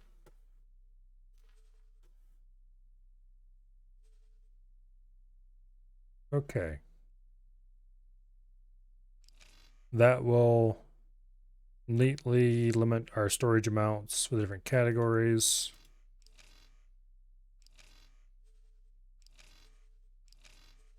Yeah, that'll be fine. Okay. Now, the main thing I want is so that I can order transports to do things. You will do repeat orders. This is my smallest, crappiest freighter. Okay,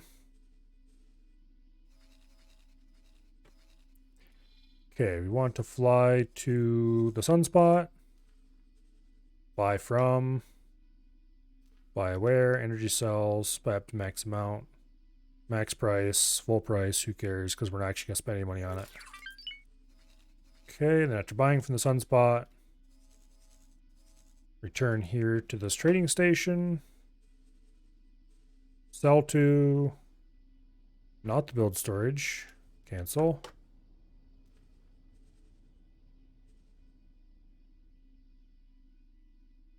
Damn it.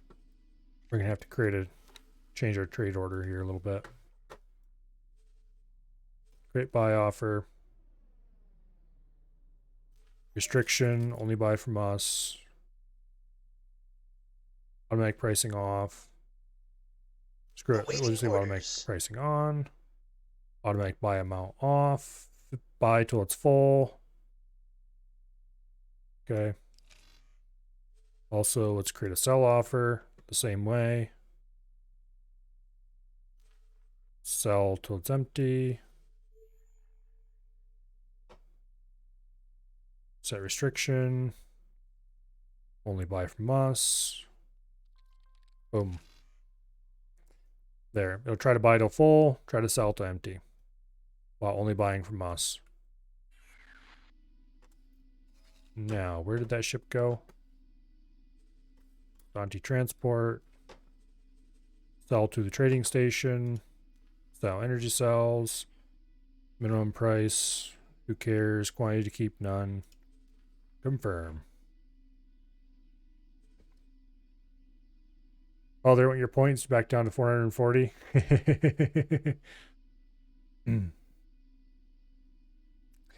My evil plan to strip you all of your points is working.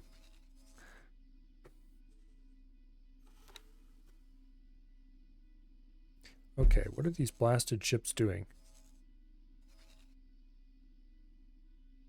They're acting like they're stuck or something. Okay, well, repeat orders.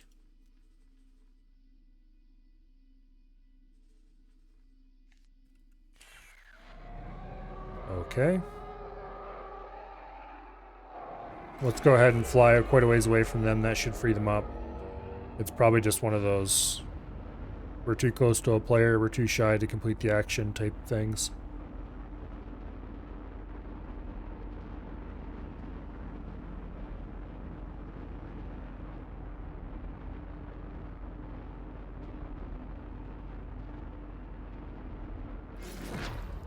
There we go.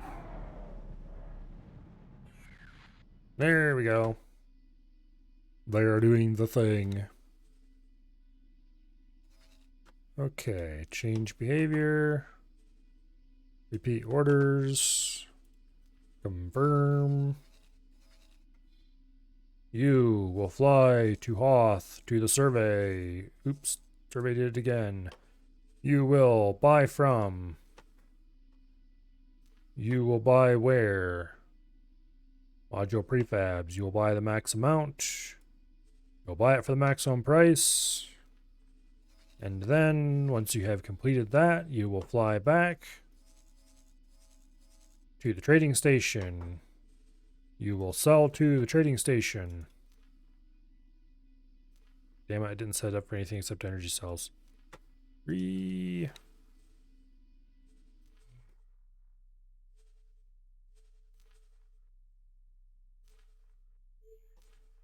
Okay. Automatic buy amount, maximum value. Restriction, only buy from us. Great sell offer, automatic sell amount. Minimum amount. Restriction, only buy from us.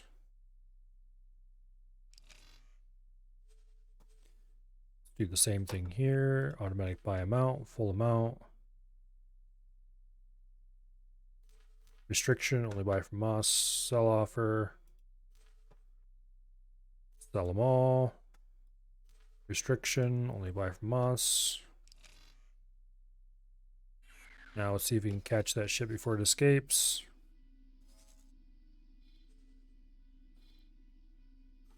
Okay, after you are done purchasing, you will return and you will sell to the station your did I have him pick up module prefabs or just steel plates? I think it was module prefabs. For whatever price they're willing to offer, and you will keep none of them. Okay, buy module prefabs, sell module prefabs. Okay, we're good.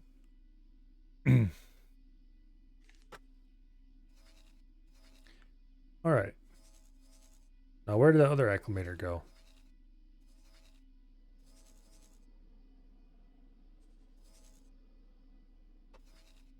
I think I must have given it an order to go do a trade.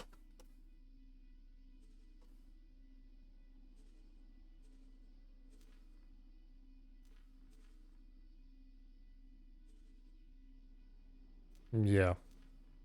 It's buying the durasteel plates and stuff like that and bringing them back. Okay, we'll do that part of the trade, or that leg of trade later. What's important is that the trading station is up and running right now. Sort of.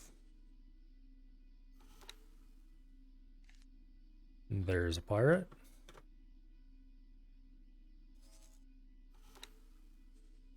Is this...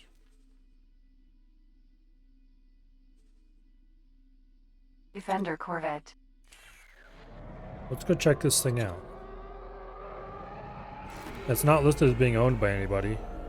It might actually be a derelict. Why would there be a derelict Defender corvette just hanging around out here? Oh, I wonder if this is one that...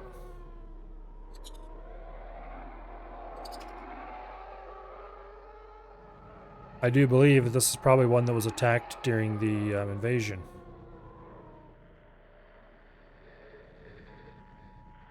Yeah. There should be a scan point around here somewhere.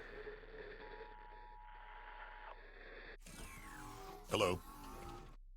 Don't mind me. I'm just going to make sure you don't have any weird orders.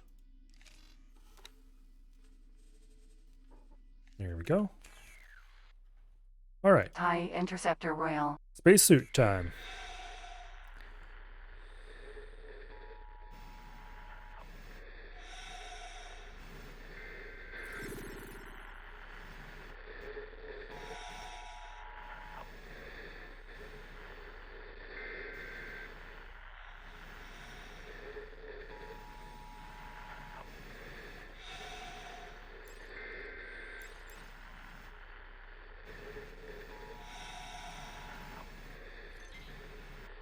Okay.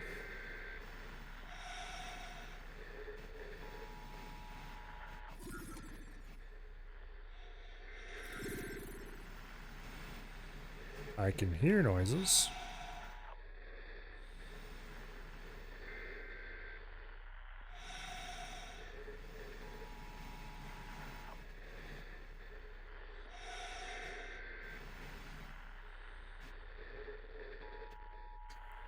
No, this is just some random Corvette that not very large at all, honestly.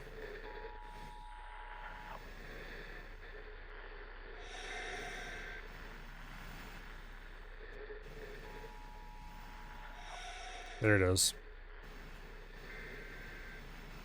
Why it's off floating out here in the middle of nowhere, well, who knows?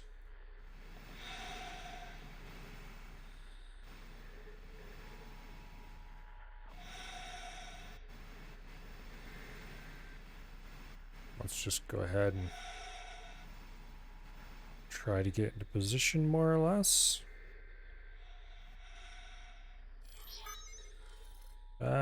Stop moving, damn you. There we go. Docking granted. Defender Corvette. Docking granted.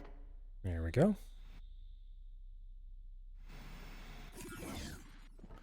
All right.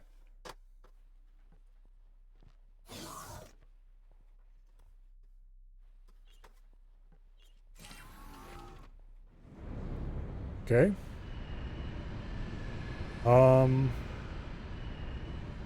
Let's go dock this somewhere or park it somewhere or something. Gotta go? Well, see you later. What exactly does this thing even look like? This is definitely one of the pirate ships that was just hanging around. Or, you know, one of the pirate ships we blew up. Where's the cockpit on it? That little strip in front there, the cockpit?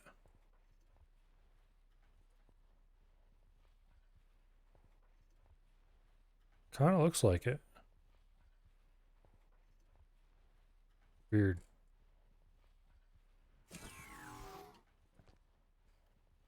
Yeah, that's gotta be the cockpit. Okay. Huh. Interesting. Well, I don't know that I really want this ship, but it was just floating out here for free, so why not? Guess the pirates couldn't afford lights inside.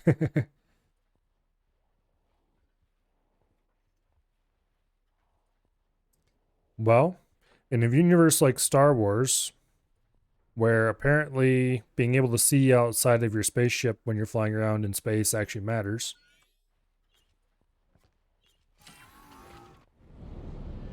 I suppose.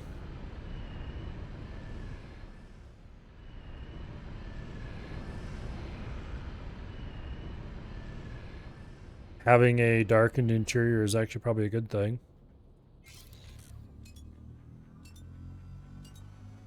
Anyway, let's go dock over here at this station. Or park beside it or something.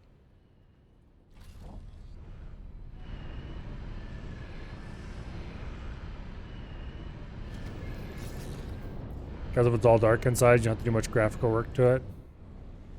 Maybe. Okay, let's get this thing rolled up right. Which reminds me, I need to go buy the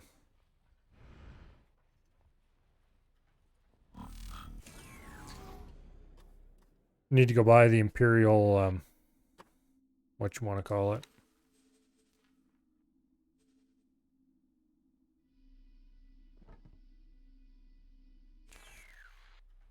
TIE Interceptor Royal. Sector ownership thingy-majigger.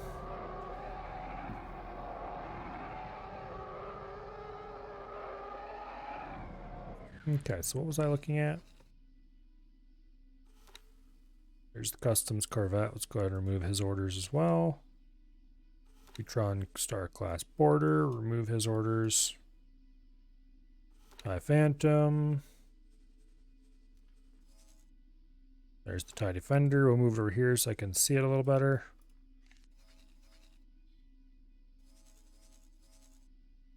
New Defender Corvette, which we're probably never going to use. Awaiting orders. There's the Pretender. Okay, the big bastard has arrived. Oh. Go ahead and trade with and unload the module prefab. Then park out there. How are we doing in wind supplies? Okay, we just need more Durasteel plates is all.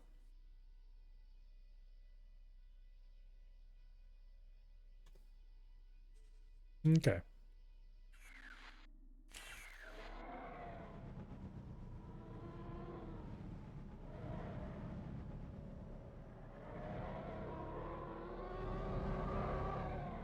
So, we need more Durasteel plates.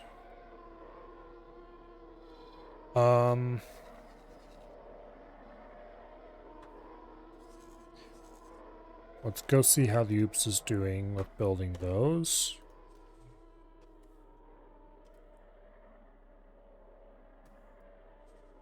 We've got about 4,000, 3,000 something waiting to load out.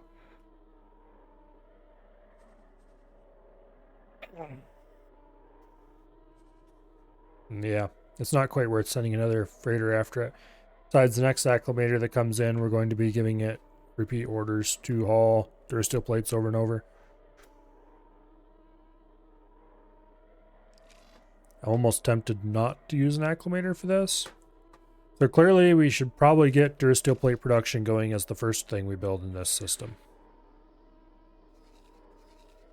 We're going to need it. Let's see, Durasteel plates are also used for building ships. Correct.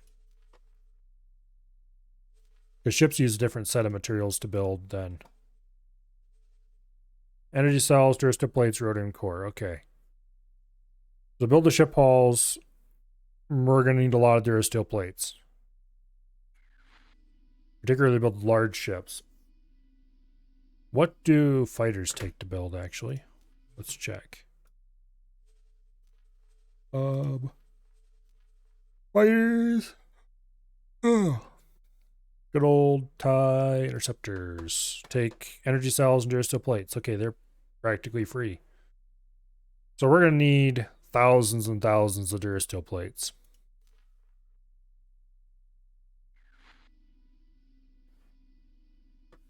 Also, the first ships we're likely to want to actually start producing are going to be Herculon or miners, probably. Awaiting orders. Yeah.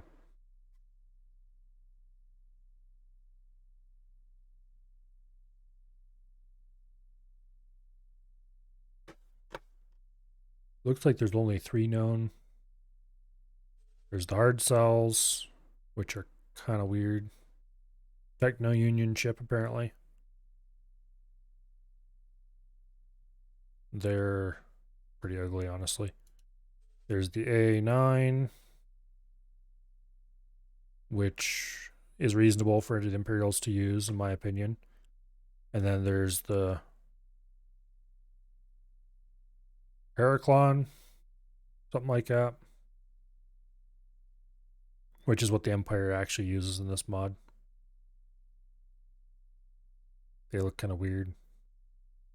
Kind of like a fish or something, maybe. Except their tail runs the wrong way for that. Oh.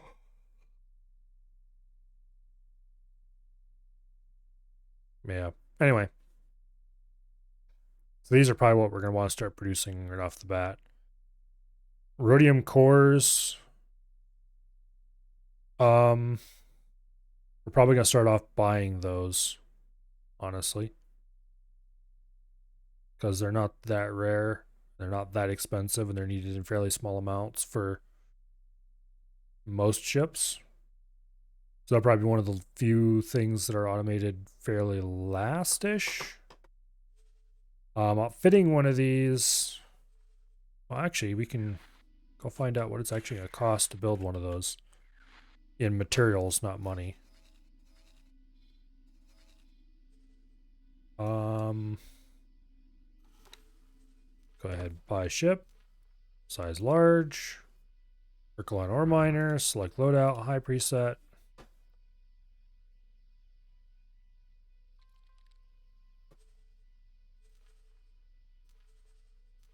Okay, we're going to need engine parts, animator converters, field coils, shield components, and turret components for sure. And advanced electronics. Outside of that, okay, like there's no way we're loading light concussion missiles onto this. Mining drones, we could use droid parts for that, I suppose. Yeah, we're gonna need some droid parts probably.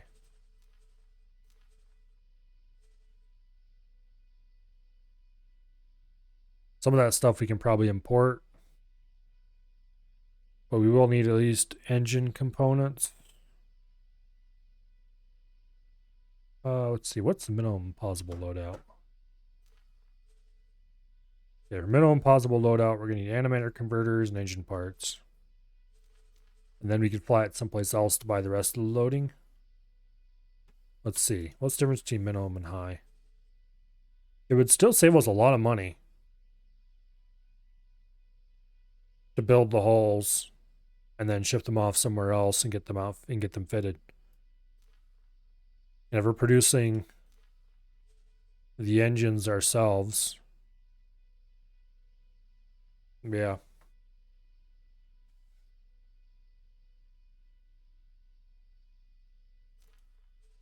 They're even filling out drones for minimum preset, which isn't strictly correct, but if we were just buying them as engined hulks, basically, and then outfitting them, we have to fly them pretty far to get them fitted. I don't think the Empire really has any equipment yards. Not that they're anywhere close to where we need them to be. So that would be an option. Not necessarily a great option, but an option.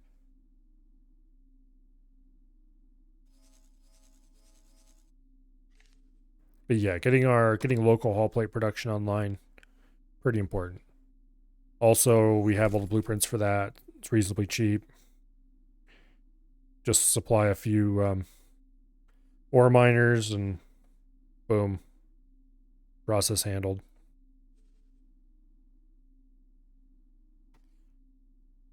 So we should probably start designing that station. Buy a plot. You don't have to pay anything for this plot, so there's no point making it small.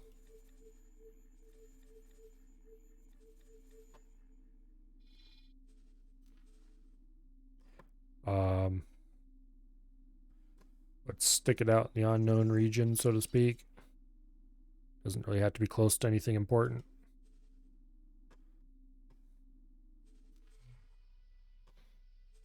Okay. So for this, we're going to want docking platform to form the core. We're going to want some basic harbors.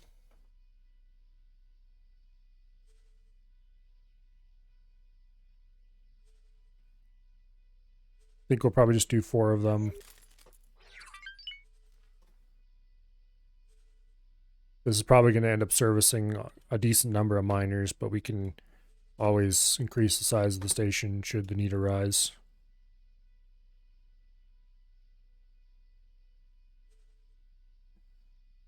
Okay.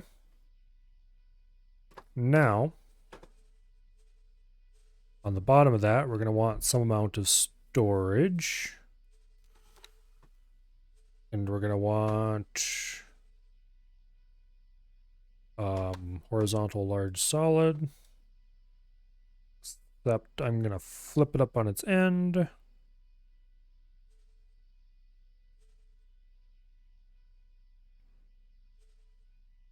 Stick in the middle.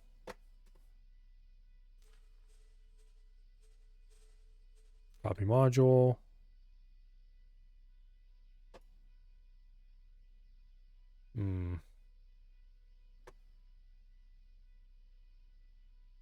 There we go. Copy sequence. Damn you, can you at least put it in front of the camera? Piece of shit.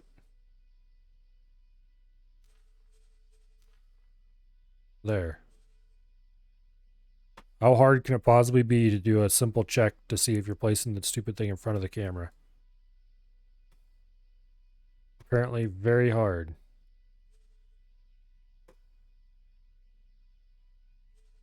There we go. 2 above, 2 below. Whatever. And then production modules. Durasteel plate. I think these require some kind of intermediate. Yes, graphene. 480 graphene an hour. Okay. Graphene produces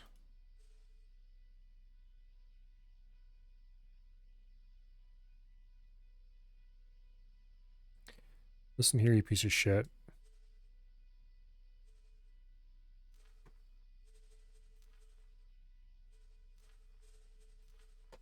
Stop showing Durasteel plate production down at the bottom and show me the graphene production. Okay, fine. Look at the encyclopedia. This produces 4,320 graphene per hour. This is where I need a calculator. Where'd my phone go? All right, let's do this somewhat sort of properly. All right, 4,320. And then for, damn it, where are they at? Durasteel plate.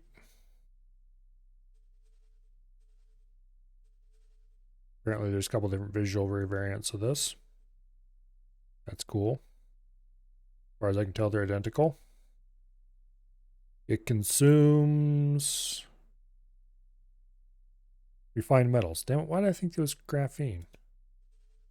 Oh yeah, no, 480 graphene right there. Well, the refined metals.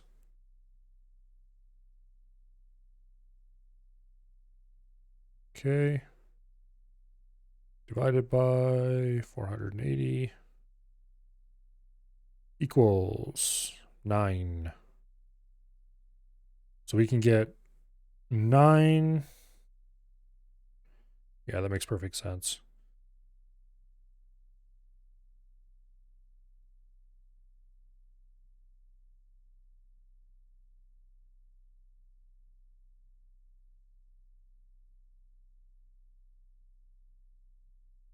Let's see, what was it again for the graphene? Okay, actually 480 goes into that perfectly. It's exactly 9. All right, I'm too used to integer math. The even number made me slightly suspicious in a calculator. But anyway, so that means we need exactly 9 per graphene production. Assuming we're going to do it that cleanly. Let's see if the others hold out. 3,360 refined metals.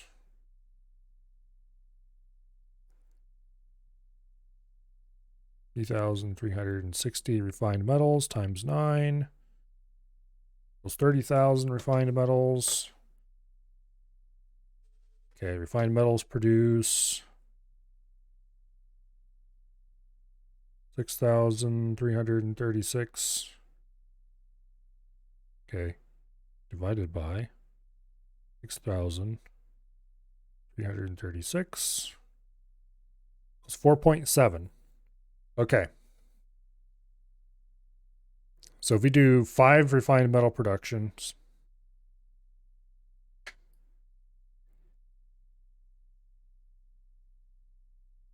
one graphene, and 9 Durasteel plate production,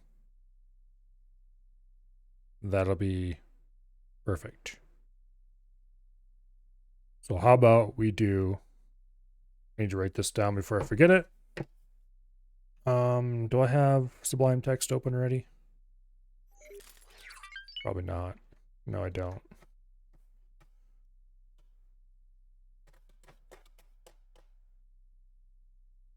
Damn it, I should have never let you upgrade to version 4. Now it's bugging me constantly about pay us money. Okay. So we want 18 plates, 2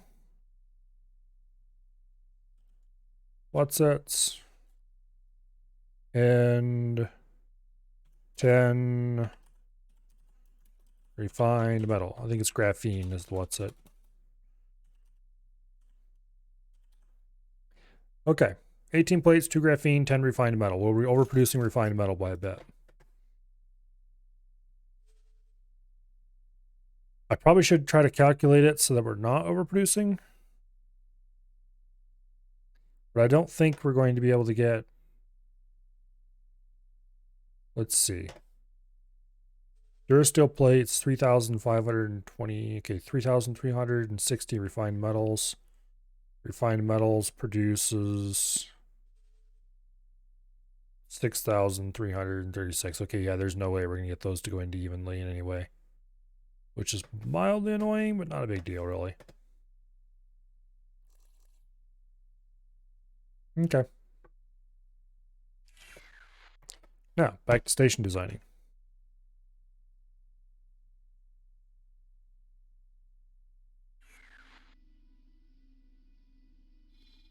Oh, stupid plot menu. Go away. Okay. Plan build. We need 10 refined metal.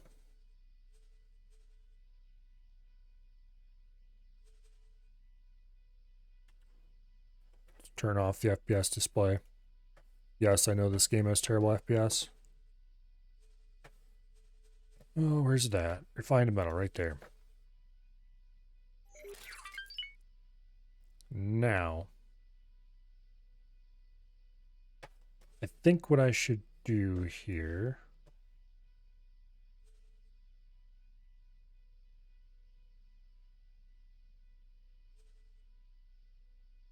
Let's go ahead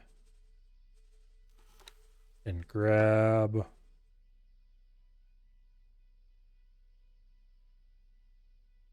I'm going to use the Imperial parts as much as possible. Once the autosave gets out of the way.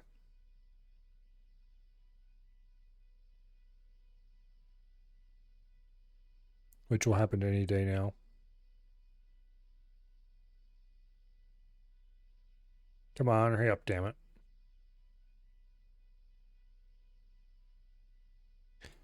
Supposedly in the next version they've improved save performance.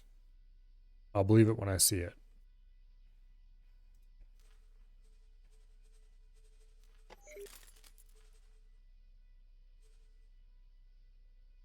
Although if it turns out and they actually did improve save performance by a measurable, significant amount, I will be absolutely delighted.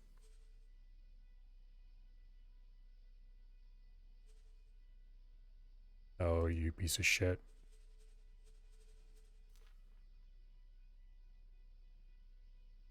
There we go.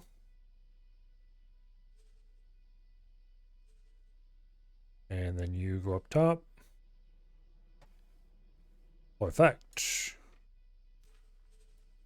Copy module. Boom. Boom. And boom. Copy module.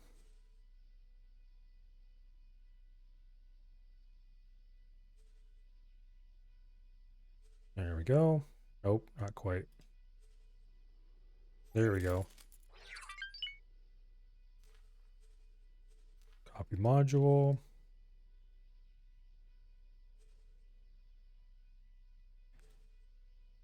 There we go. Okay, there's the first 4. Copy sequence.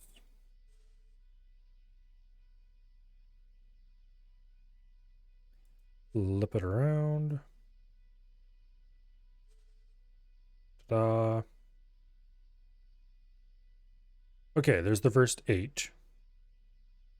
Now we would need 2 more to reach 10. I don't think we're going to put them on quite the same way as the rest of them, because I'm designing this station to do a specific thing and produce at a specific amount. I don't actually care if that's all it can do. Oh, come on. There we go. You release the shift key just a little bit too early when rotating. Even after you've released right click to rotate, it'll still keep rotating sometimes.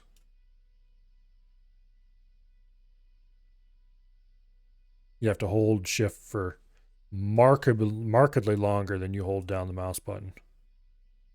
Otherwise things go a little wrong.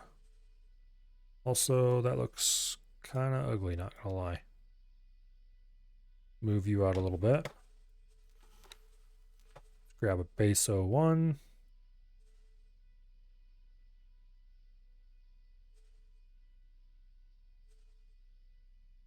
There we go.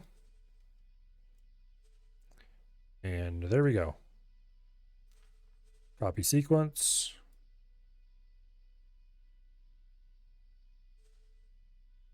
Look on it from above. Rotate. Boom. Okay. 10 modules. Now we need 2 of the other crappy module. Graphene. Here we go. I think graphene requires...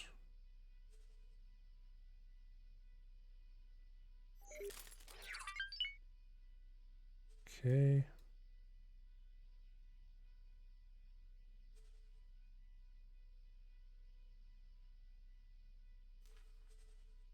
Copy module.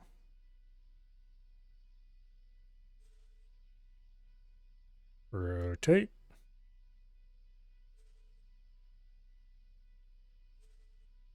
And apply. Except we want to offset it the other way. Boom. There we go. Okay, 2 graphene, 10 refined metal. And that'll get us 18 of the other thingies. Something like that.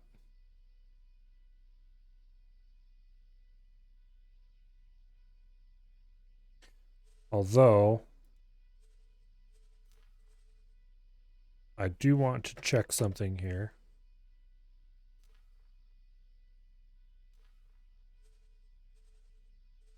There, you get out of the way. Okay, graphene requires methane, so we are going to need more storages, of course.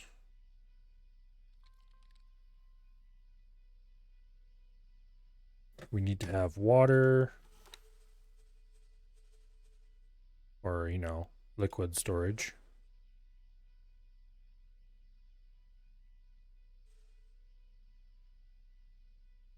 Not attached like that, damn it. Okay, where am I going to attach these? They don't have...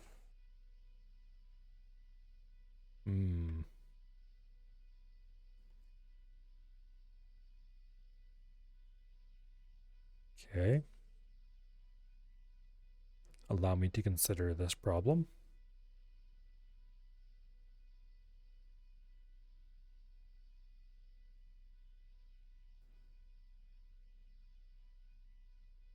Let us apply them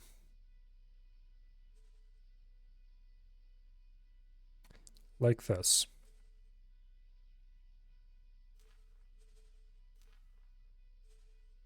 Not quite like that.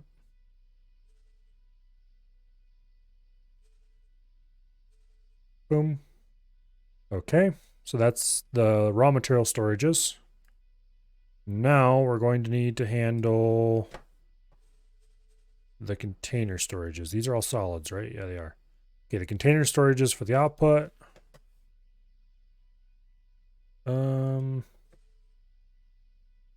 And also some of the inputs, I guess. Let's make a mini station spine down there.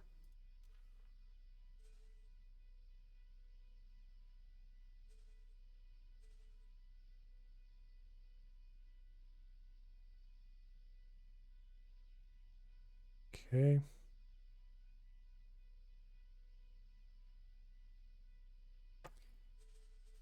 Let's put another couple on there.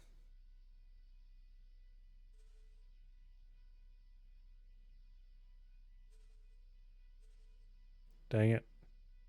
Not quite enough space. Okay. More storage is a good thing, I suppose.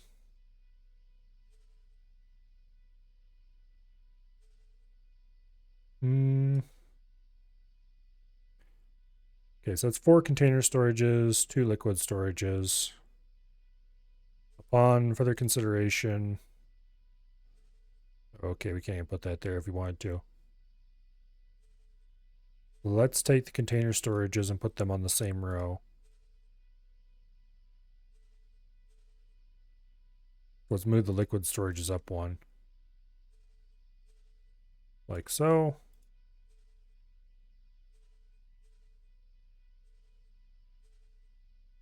There we go.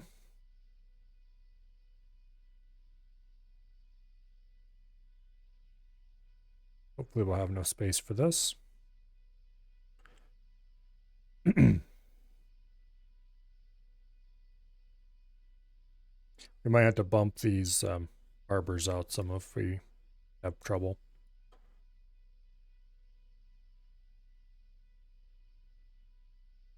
All right, how many did I say we needed? 18? That's quite a lot.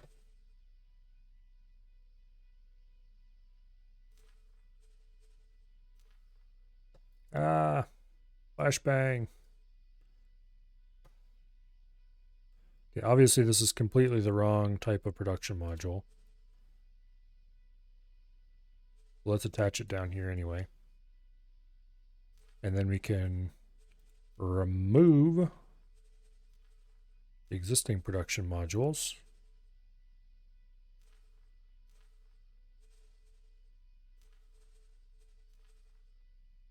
Make them all go away. And we want Durasteel plate production. Ooh, perfect. Copy module. Okay, fine, be that way.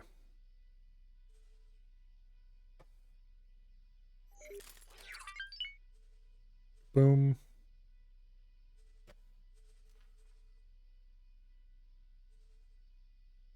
Rotate that into place. Boom.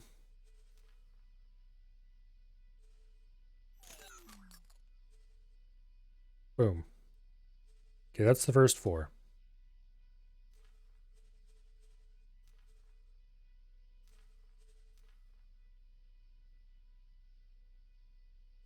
There's 8.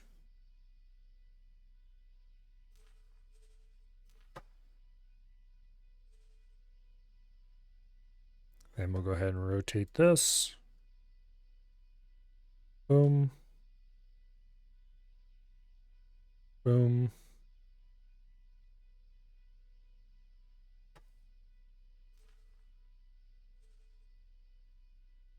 I want to copy the sequence. There we go. Boom. Okay. That should be 16 of them. We need 2 more. So, the best place to attach those would be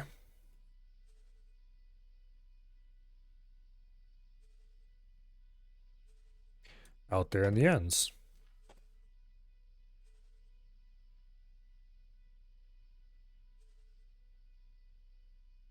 Because why not?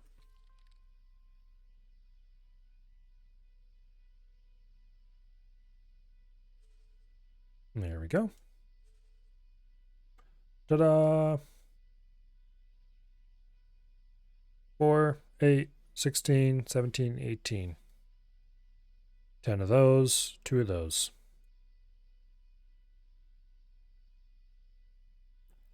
And I think I'm going to go ahead and bump these harbors out.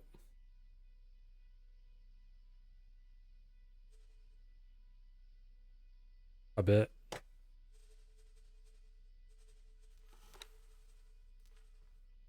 Let's put them on the number 3 extensions. I think we'll do like that. I don't really like the number 3 extension because it's a bit weird. But okay, that's much more reasonable length though.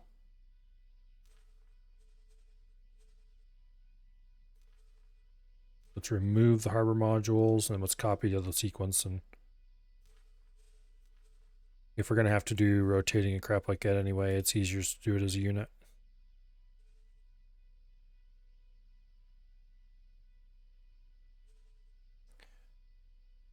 There we go.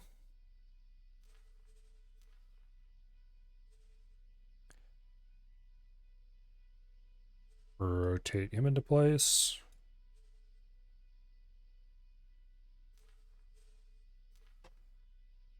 And for the last one, we probably might add more of these eventually.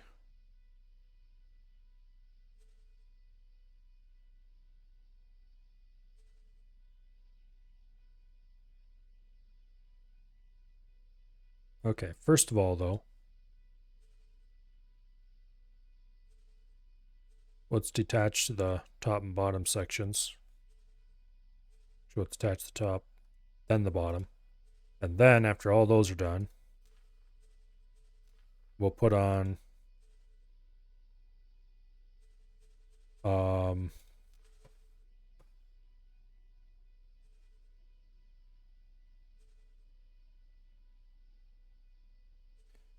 what in the heck is that?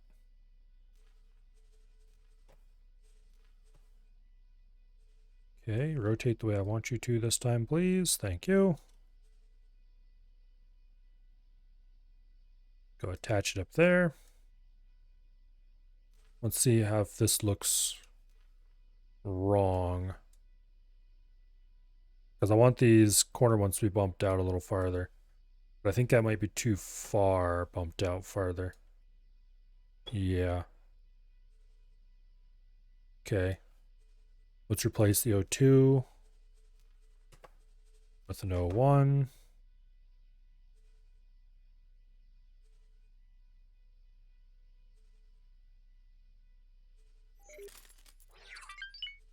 That's much better.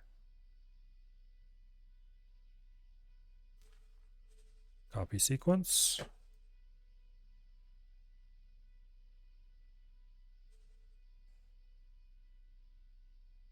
Boom. Copy sequence.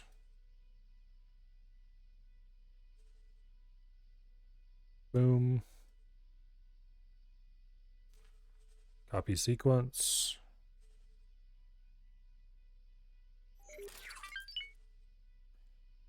Boom. And done. Now to try to center this thing up as much as possible.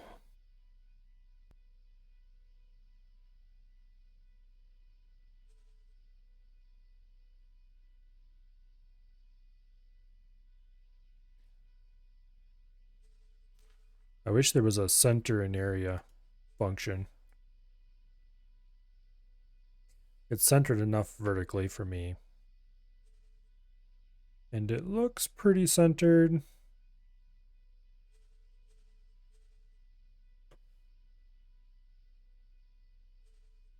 This way too. Reasonably.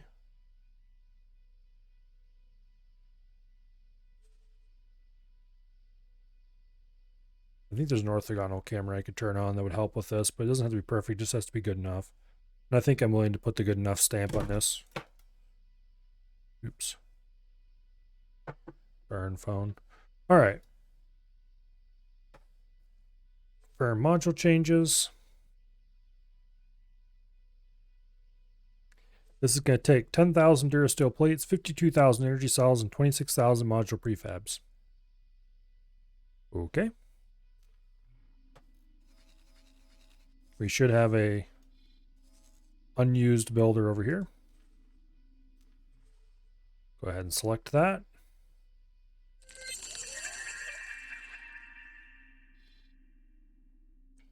And then we're going to take the BFF. We can't assign it to Hall for that build storage because it doesn't have any manager yet. Of course.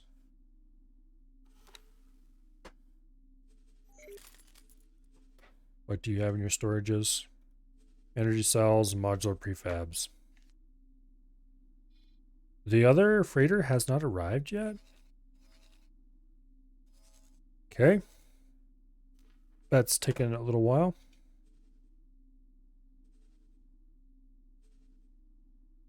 Okay, that's full of module prefabs. And it's coming in to dock. Where are you? You are also full of module prefabs. All right.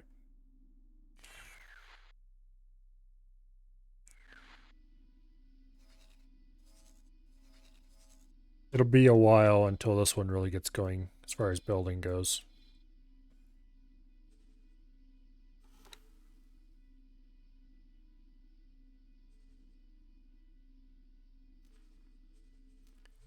How is this going resource-wise? We're gonna need another several thousand Durasteel plates. But it is coming together. Let's check our storage amounts. Set the buy to amounts to all these to max.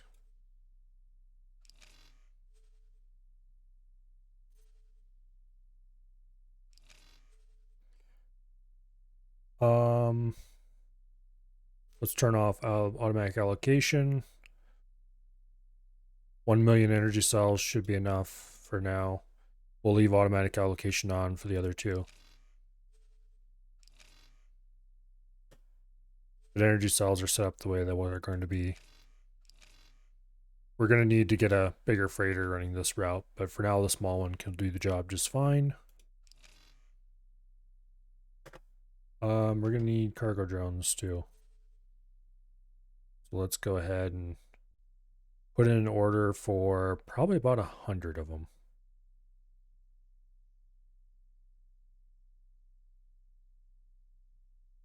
Actually, they're only going to let us do 45. Really? No.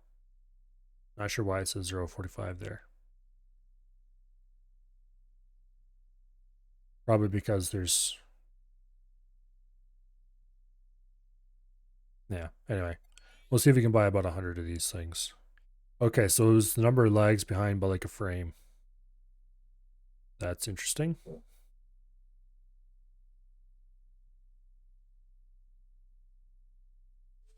We'll order 100 of those. The station wants 125 million. Station, dude, you are smoking something if you think you're getting anywhere close to that much money. Take your 10 million and be happy you're getting anywhere close to that much. It thinks it needs that much to buy all the supplies. but none of those supplies actually cost anything, so.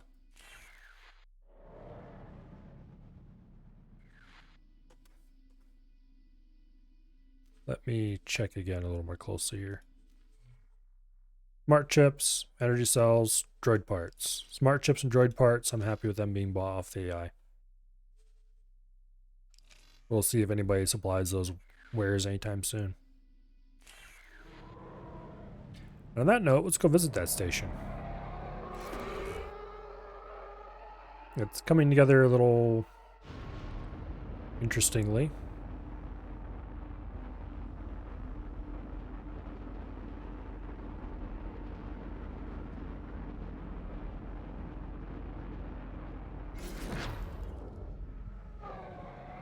Oh yeah, this is gonna be a weird station.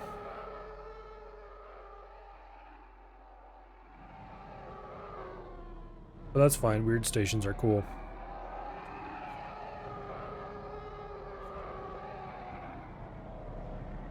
It's definitely not gonna be as much fun as not for obstacle course purposes as the other station that's going to be built soon. But anyway, hopefully that other station, I'm not sure with 18, Docking granted. I think the other station has 4 modules. With 18 modules, we're going to have so many hull plates. Docking aborted. We're definitely going to have to build a bigger energy cell station. We're probably going to have to increase, well, we're definitely going to have to increase the amount of stuff flying energy cells around. But once we get enough energy cells available, and once we buy all the blueprints from the Empire, we should be able to supply the Empire with as many ships as they could possibly want, and a few more besides. It's unfortunate the AI factions don't use ships that you give them.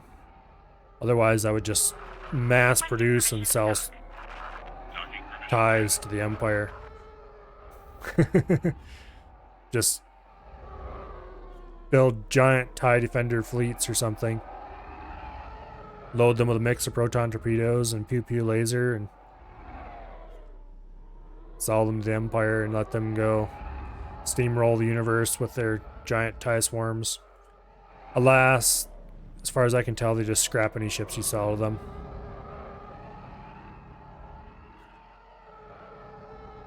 Which is a bit odd, but anyway. I have not checked to see if they actually get the materials from those ships or not. Because if you found a ship that was expensive enough to build the hull, as in materials, it might make sense to build tons of them and sell them. If you just give a faction large amounts of materials.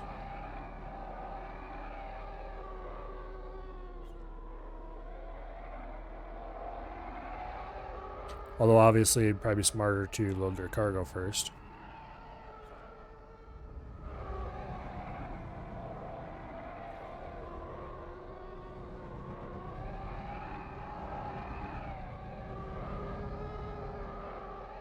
Acclamator 1 transport. Waiting for drones. I think you guys have drones on board, right? I hope you got drones on board.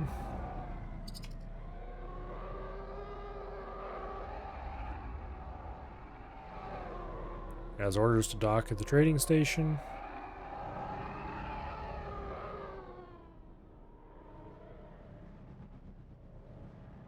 Which is coming together quite nicely.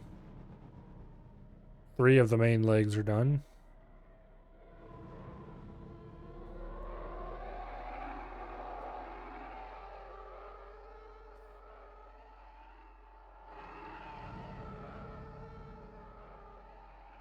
Yeah, anyway.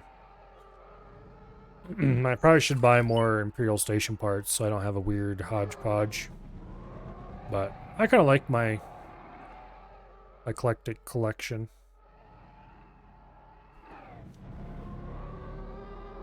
Oh well.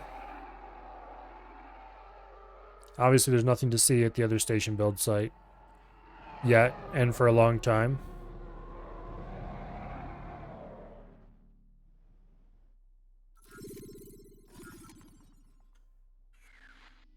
Okay. You were the one who was going to go somewhere and then do nothing. Move all orders. Change default behavior. To repeat orders. Confirm. You're going to be hauling haul plates. So go to Hoth. Buy from the Oops. Buy Durasteel plates. Buy maximum amount. Maximum price. And then return. Go to the trading station. Sell to the trading station. Sell haul plates. Sell maximum amount. For the lowest price. And go. Okay. So that is everything that the Asteroid. trade station needs to operate. Obviously, it's going to need a lot more ships assigned to it eventually.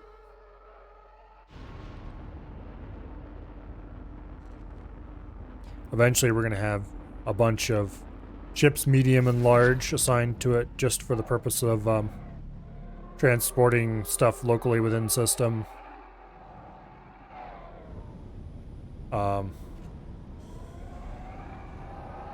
Container. That's ice. I don't want ice. Rhea Minor.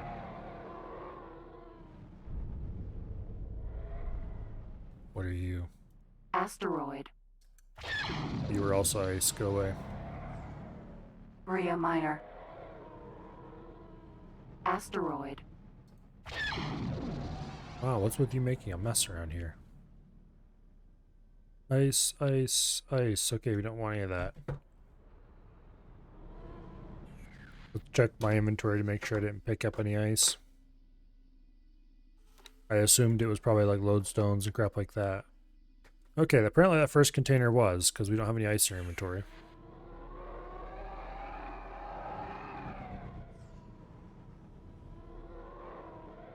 Container.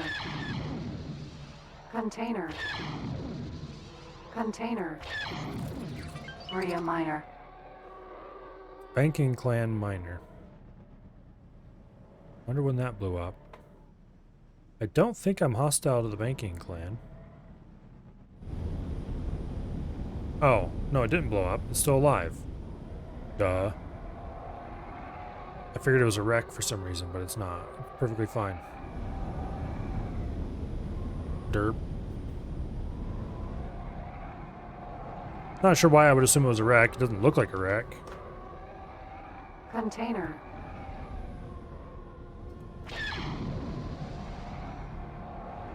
That miner probably hates me right about now. Asteroid. Oh, there's a lodestone. I don't know why I'm collecting these. Except that I might as well.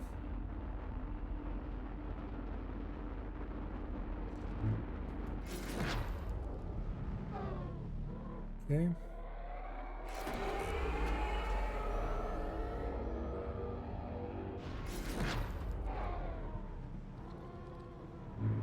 Give me loots. Increase New Republic reconnaissance in Necropolis.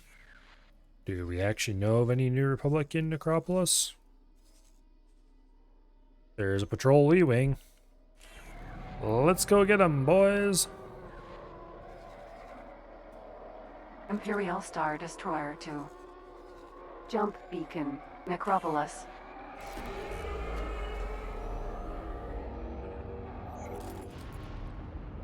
Okay. Let's go say hello to the E-Wing.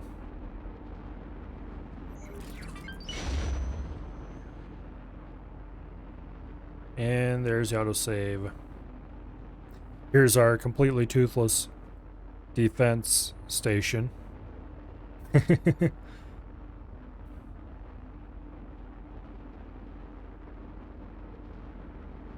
whose sole purpose is to be officially a defense station.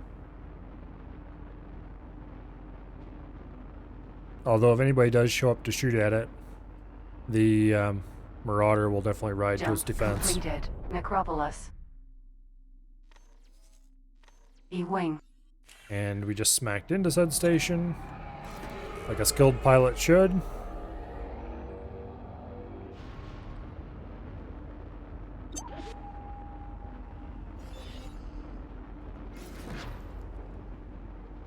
Awaiting orders. Alright, buddy boy.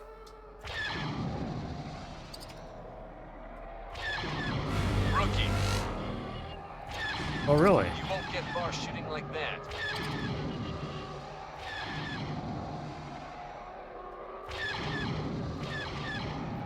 Well, you're the one who has no shields, so I wouldn't talk too loud at this juncture. Get you for that.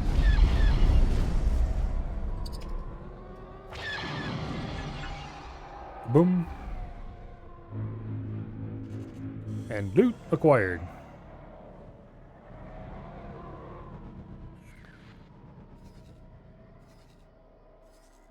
Alright. This thing's shields are definitely not very strong. But that's fine. It's an interceptor. It's not intended to really rely on a large amount of excitement. There's an Imperial 2 Star Destroyer. An actual Imperial 1. I don't like the way shields recharge in this mod. It's very unlike vanilla. Fighter shields recharge the same way capital ships recharge. Thanks for your help. I much prefer the vanilla long recharge delay, very fast recharge time paradigm. Jump completed. Etrisia.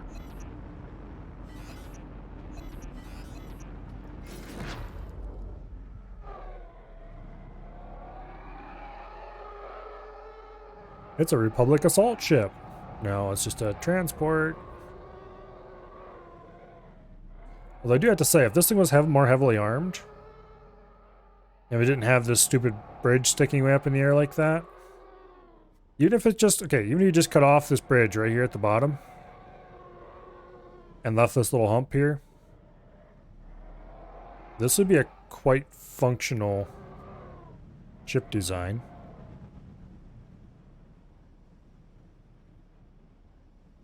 I'd probably want the sides to come together more to a point for no particular reason.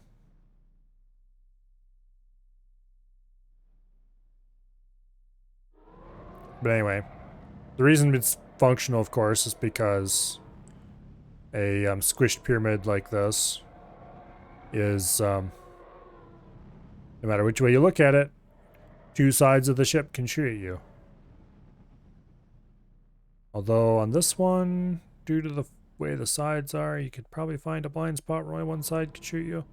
It would need to be a little bit more inflated across the top. This thing looks kind of like a Star Destroyer that got squished a little bit.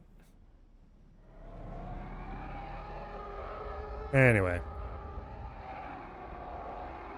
Star Destroyers, if you removed their large sticky up bridge area, like this tail that sticks out the back, good place to mount defensive weapons, helps shield the one side engines, like it gives you an armored thing in the middle between the two sets of engines, so that if somebody's shooting one set of your engines, they can't shoot the other set because they're protected unless they're straight behind you. And if they're straight behind you, then you can mount a pretty decent set of engine or set of guns here in this back slope.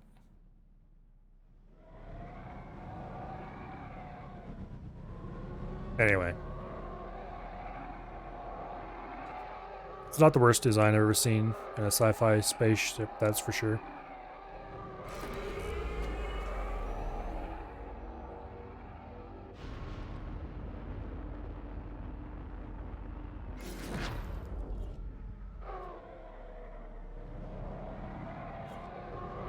Whereas something like these neutron stars is just boring.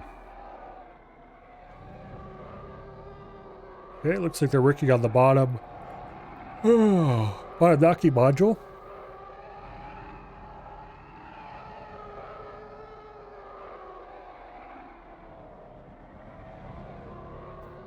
Might have to call this thing the cable spool.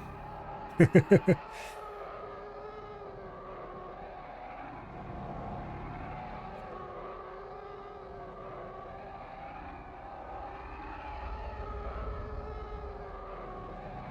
would definitely be a silly name for it. But it does kind of look like it will kind of, well, especially when it's finished, it'll definitely look kind of like a cable spool. You just need to run a hoop around the outer perimeters.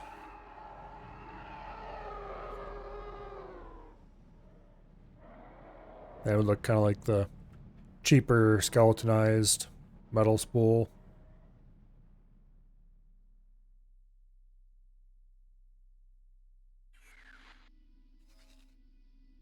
Anyway.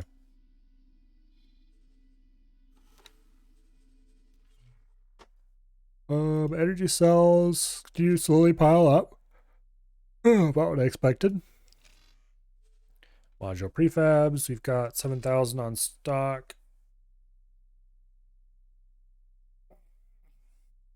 Don't think we have any ships arriving with... Nope. Nobody's arriving with droid parts or smart chips yet.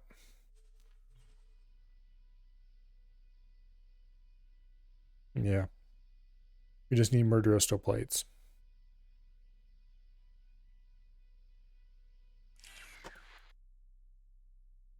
How is the acclimator whose job it is to haul said Durasteel plates handling? It has not reached its destination yet. What? I gave you orders, damn you. Did I not?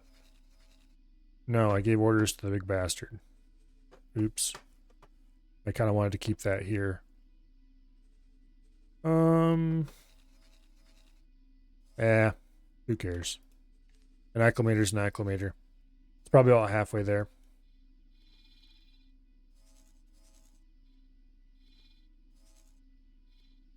Well. Let's go ahead and take this acclimator. Remove orders. First, let's see, we need 52,000 energy cells. Okay. Trade with the station. Load energy cells. Load module prefabs. Then take them to this factory. Trade with the build storage. Unload energy cells. Unload module prefabs. Come back here. Trade with the station. Load module prefabs. Go here. Trade with the build storage. Unload module prefabs. And when you're done, go park back out there. That'll basically clean out most of this guy's storage. Then we just need to deliver some hull plates and we get started working on that factory.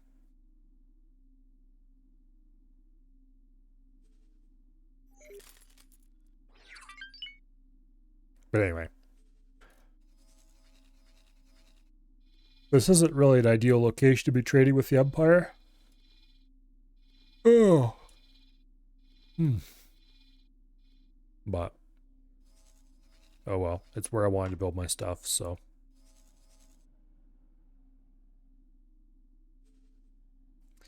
It will have to do. Imperial Star Destroyer 2. Let's go stop by and visit the Marauder.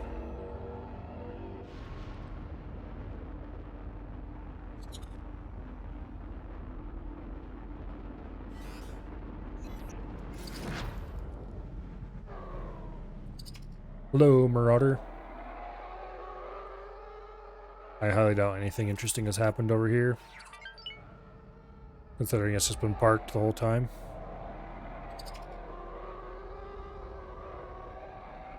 We can, but at least buzz the bridge a little bit.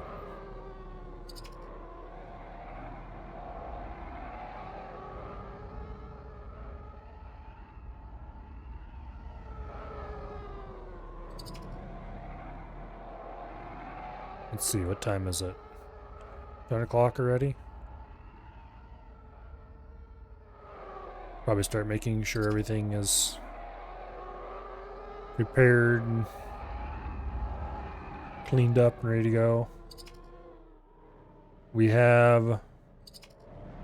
I should take the Gazanti, bring it back here, and have the BFF do the energy cell route.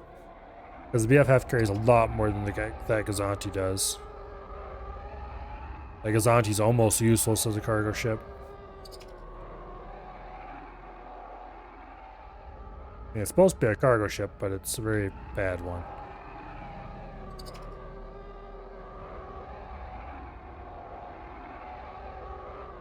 Kind of curious. Let's load some random medium cargo ships.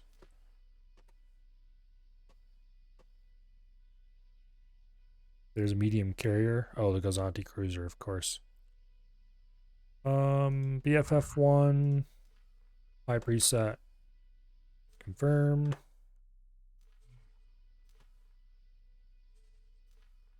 Loading, of course. Okay, action for transport. High preset. Confirm. And I'm only going to load up things that I would be willing to use as an Imperial. There is a Gazanti around here somewhere.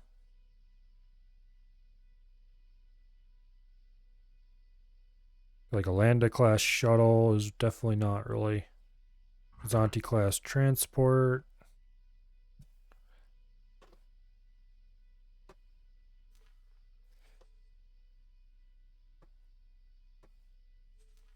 Don't think that's the right. This is the Gazanti I own, but it's not the right Gazanti.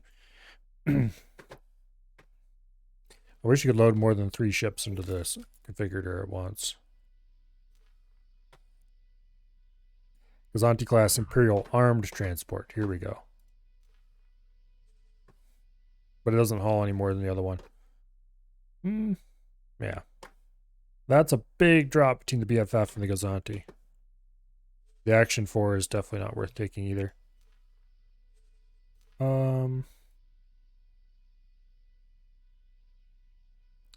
Lambda class shuttle definitely is not going to be a option. Yeah, it only holds 4,000. What about the Theta class? That holds even less.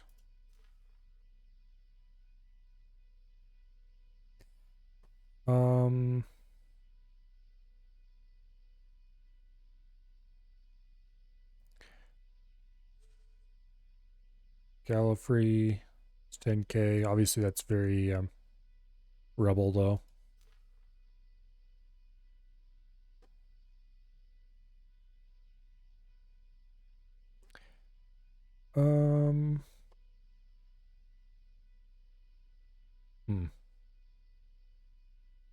There's not really that many options for a small, or rather medium, transport. Technically, there's a couple here. The Ghost thing's not bad, but it's very Old Republic looking. It's not bad as far as carrying them out, is what I mean. This thing is actually supposedly a transport. Okay. How many guns does it have? Not very many. That's how many. Only 2. Okay.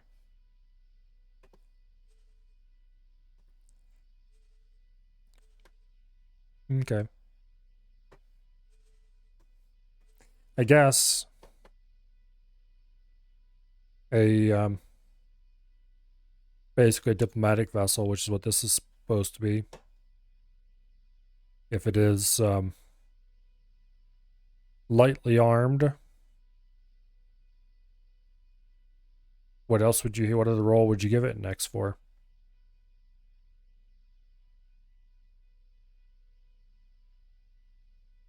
Besides transport. But anyway, it looks like the BFF is definitely the best transport we can get in medium size. I don't think the Empire sells them though, they use Kazantes. We might want to buy their blueprint from somebody else. They do look Imperial enough that I'd be willing to use them.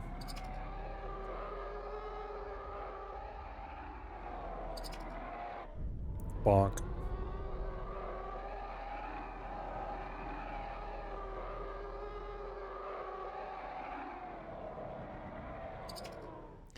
Okay, these domes on top here, on either side, are supposed to be the shield generators. That is the stupidest place you could possibly put a shield generator. Unless there's some reason why they have to be exposed like that.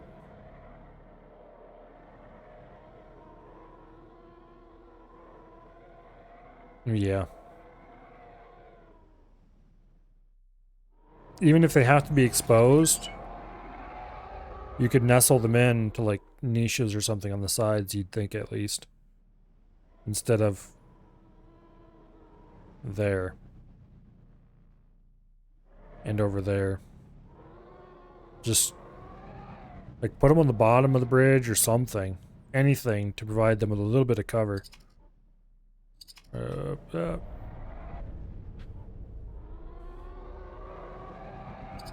Oh well.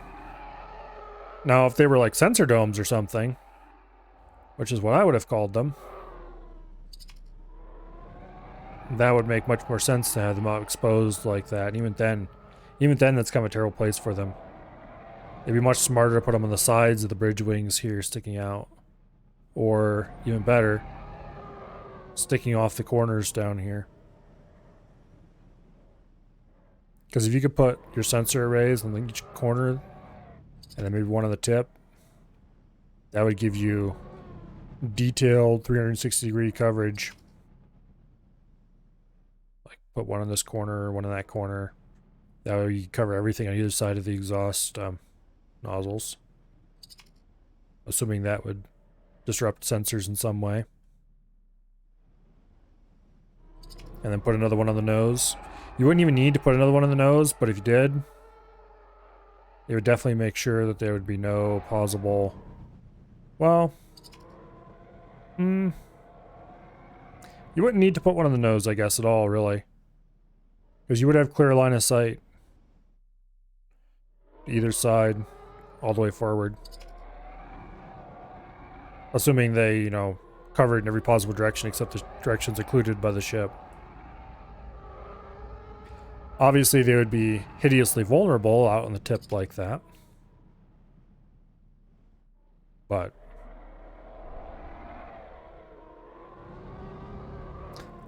they're hideously vulnerable where they are already. But I think these are supposed to be shield generators, remember my... I'm not sure what you want to call it. Lore. Decisions by somebody who is making a cutaway book later. I don't know.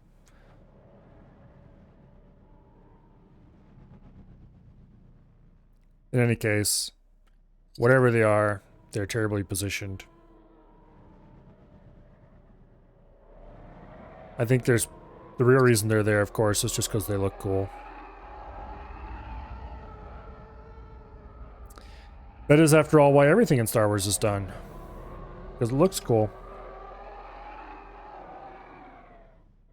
Nobody cares about continuity or making things make sense. They are enemy fire attractants. Quite possibly. Quite possibly.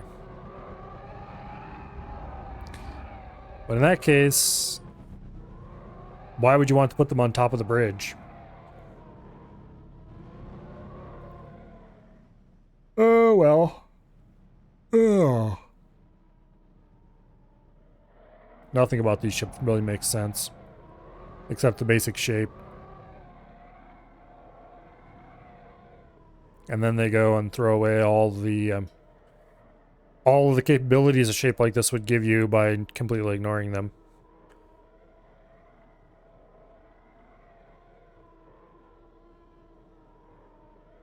So like if you were going to have a hump on the back here like this, then, I mean, if you have, okay, assuming you absolutely had to have forward-facing windows because, I don't know, tradition demands it or something.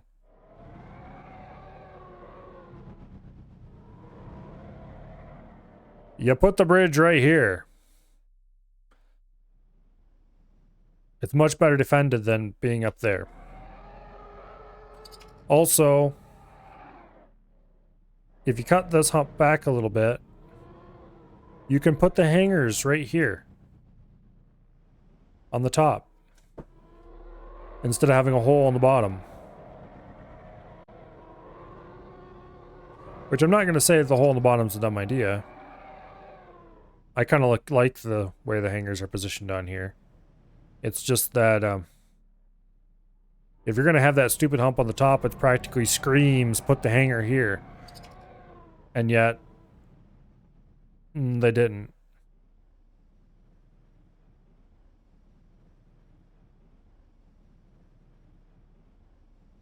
But that's because Star Wars is all about the road cool. All my complaining about it'd be smarter if it did this or did that, nobody cares. It's all that the big the big pile of stuff to the back of the ship evokes images of the kind of superstructure that a battleship would have without, you know, any of the functionality that a battleship superstructure was designed for. And without any of the needs that they drove that design. Oh well. You have to admit, though, no matter how impractical some parts of them may be, Star Destroyers are cool. So, like, here's a quite practical design element. Shuttle bay, right in the back, just underneath the bridge. Relatively short, easy access for VIPs. Not too hard to defend. Oh well. How everything is going in the wider world. I think there are some rocks out here. Unstable Asteroid. crystal. Unstable crystal. Lodestone. Might as well get them.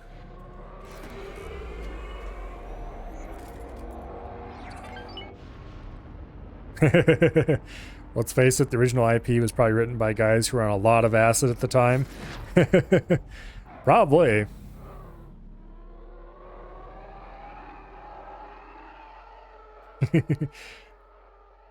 Reminds me of what Dad said about 2001.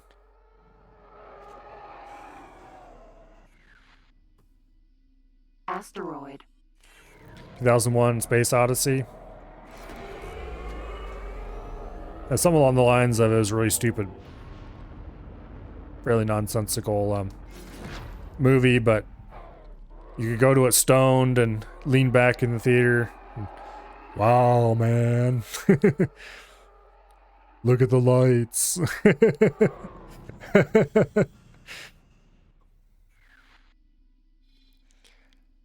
Asteroid.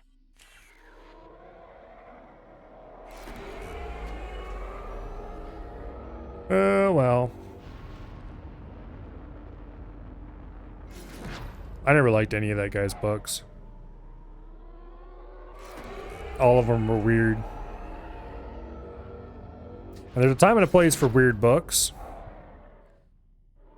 Internally, I rate books on what I call the WS scale. Or the weird, stupid scale. Where a book receives 2 ratings.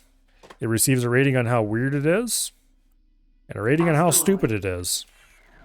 A book can survive a high weird rating. a matter of fact, sometimes a book with a high weird rating can be pretty good. But a book can't survive being stupid. And unfortunately, weird and stupid often tend to go hand in hand.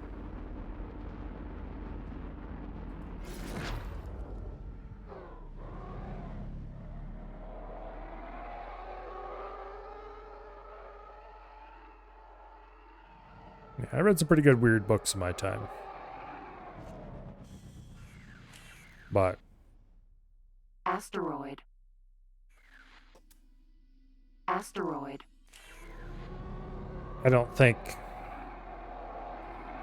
Mr. Clark wrote any good ones.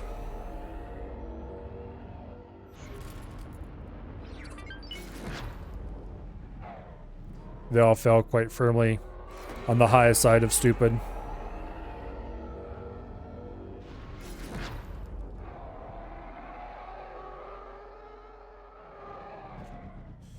Okay. Asteroid.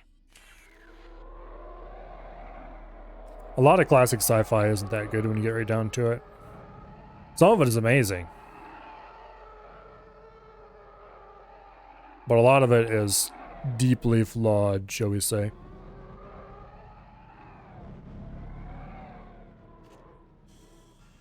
Okay. Asteroid.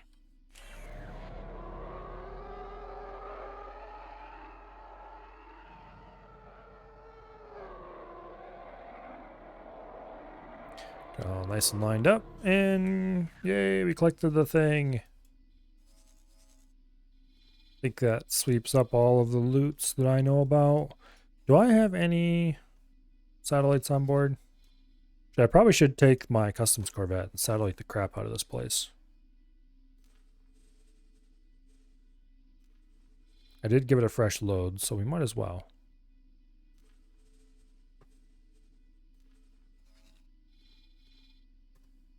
Okay. Drop another one over there. Awaiting orders. And then we'll drop another one over there. Then when you're done, come back over there and park so I can see how things are going. You. What's you?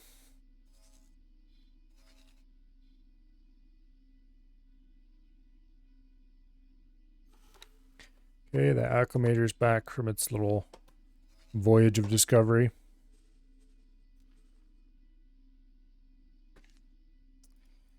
Survey, what will we ever do with you?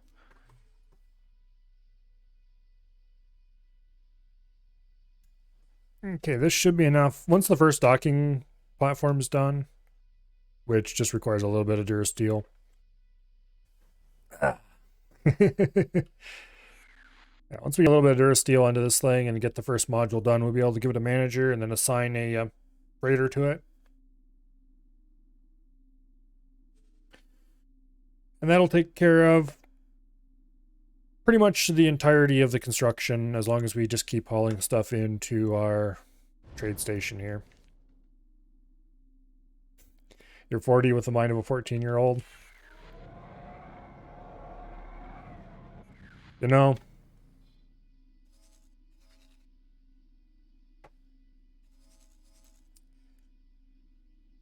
yeah. Anybody who has the mind of a 40-year-old all the time is probably has something seriously wrong with them.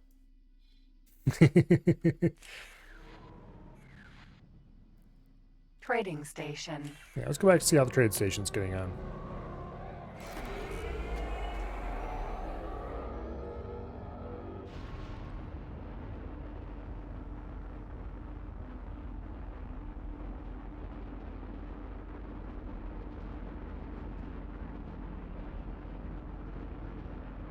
Okay, and kill the drive now. Perfect. Docking granted. How about Docking aborted. no? Okay. It's coming along reasonably well, I think. Let's actually check a little more closely. Yep. we've got plenty of materials for now. We need another 4,000 or so Durasteel plates. Speaking of which, Durasteel freighter, I think that was the bastard. How much do you have on board? A full load. Awesome. Requesting permission to dock. Docking So, permission granted. let's take the old BFF here. Remove all orders. And we're going to want to go dock with that and pick up a load whenever. Let's see, where are you at? Long ways away. It'll be a while. Wish the game would let you send in multiple builders to make stations construct faster. Awaiting orders. Well, you can. You just build more than one station.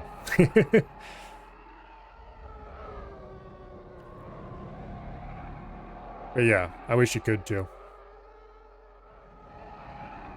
I've decided I'm not going to build mega stations this time because it just takes too long for individual stations to build. So, for example, we're building, sure, it's a large station, but that station's entire purpose is just to build Durasteel plates.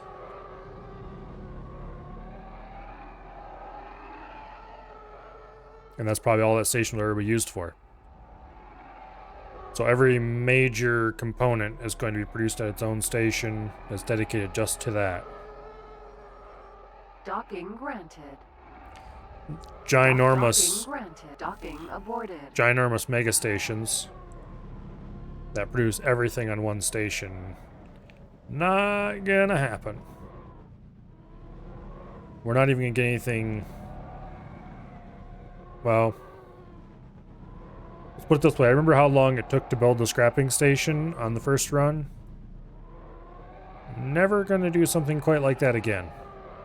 If I ever build a scrapping station again, we're definitely going to be importing the energy cells from someplace that has a higher energy density, for example. Because that took way too long to build. And even if we don't import from a place with higher energy density, we'll be importing from multiple energy stations instead of building one ginormous one. Whoa. What'd I hit? That was weird.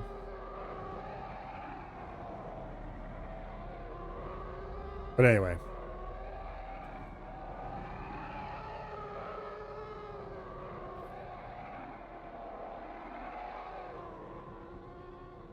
Yeah, so this is coming along. It looks like they just started working on the next pillar here.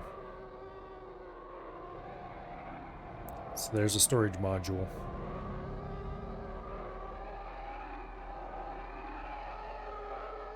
Cool deal. Docking granted. Docking aborted. So this station will be done. Oh, it'll take it a while, but it's done enough at this point that it's functional. It's doing everything it needs to do to be what it's going to eventually be. It's just not, finished. Effectively, it's finished. It's large enough to do everything it needs to be able to do, and then some. It's a formality at this point to get it done. When the Durasteel plate delivery arrives, we'll be distributing it between build storages. That'll get this one started. Once this one's started, we can assign a manager. Once a manager's assigned, we can get it to we can assign a freighter to it to haul the resources it needs from the trading station here. Once this is done, which is going to take quite a while because it is a big station, it's going to build like half of this. Oops.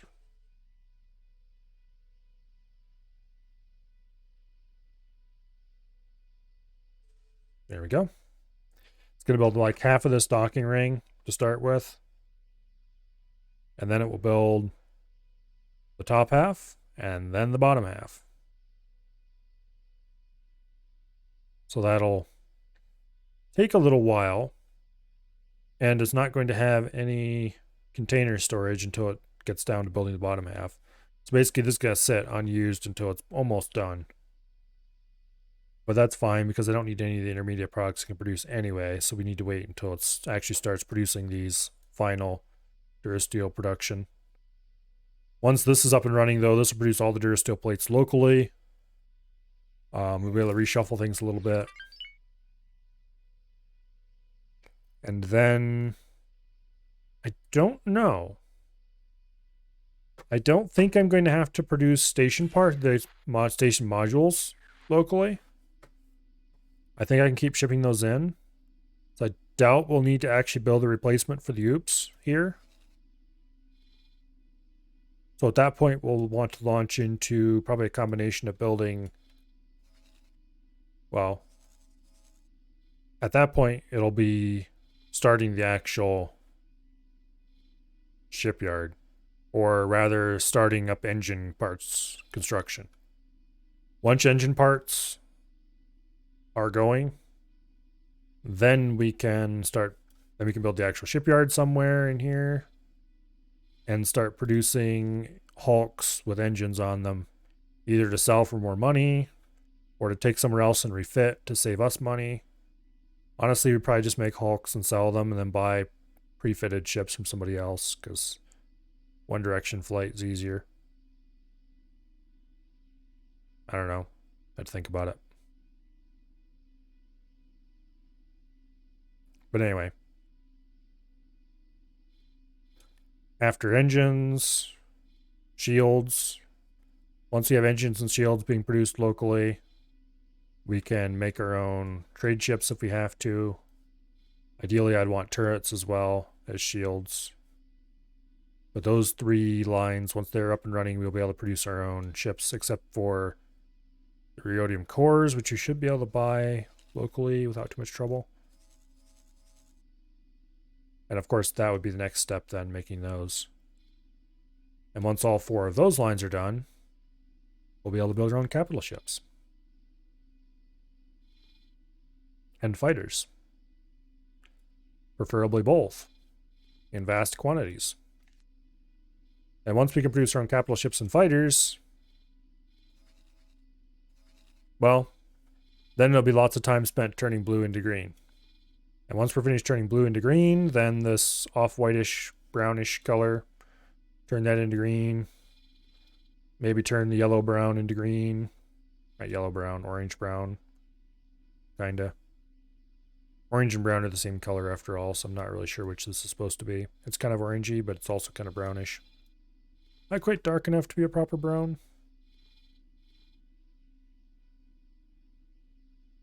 Yeah, they're kind of a darkish orange, I guess. Anyway. After all that's flattened, then, I don't know. Hopefully the vanilla DLC releases by then.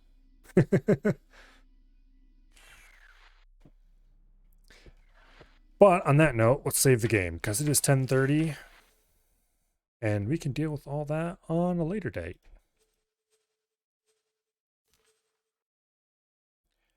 Tomorrow is going to be damn it, I forgot. Can't use that hotkey. Boom. There. I can use that button. Tomorrow's gonna be 1701. We'll continue that campaign. There's a chance later in the evening that there might be more Portal co-op with the Brat. And that should be fun. We'll see. I will have to go poke her again, figuratively, since she's in another state, so I'll have to use my phone. But anyway, I'll have to go give her the old brotherly finger in the shoulder, like, you're going to be there tomorrow, right? Anyway, we'll see. Hopefully that happens. But if not, they'll just be 1701 all day. And I suppose that's the campaign much worse.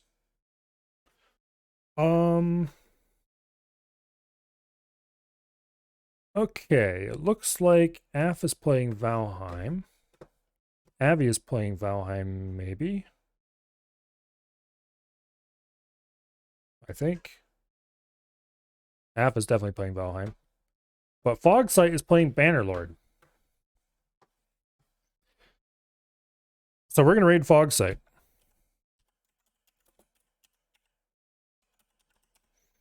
Because this is something I very rarely get to do. He only has one viewer at the moment. He definitely deserves more people than that. Plus, Bannerlord is cool. I like Bannerlord. I need to play it myself. Yeah. Thank you all very much for coming. I greatly appreciate every single one of you. And I hope to see you all here tomorrow for 1701 AD. Starting, hopefully, around noon. Realistically, it might be 1 or 2. But we'll see. Until then, let's all go see what Fogsight is up to. He's messing about with troops at the moment, but who knows what's going on with that. Yeah. Goodbye. Good night. Goodbye. Something like that. I could cycle here a few more times. See ya.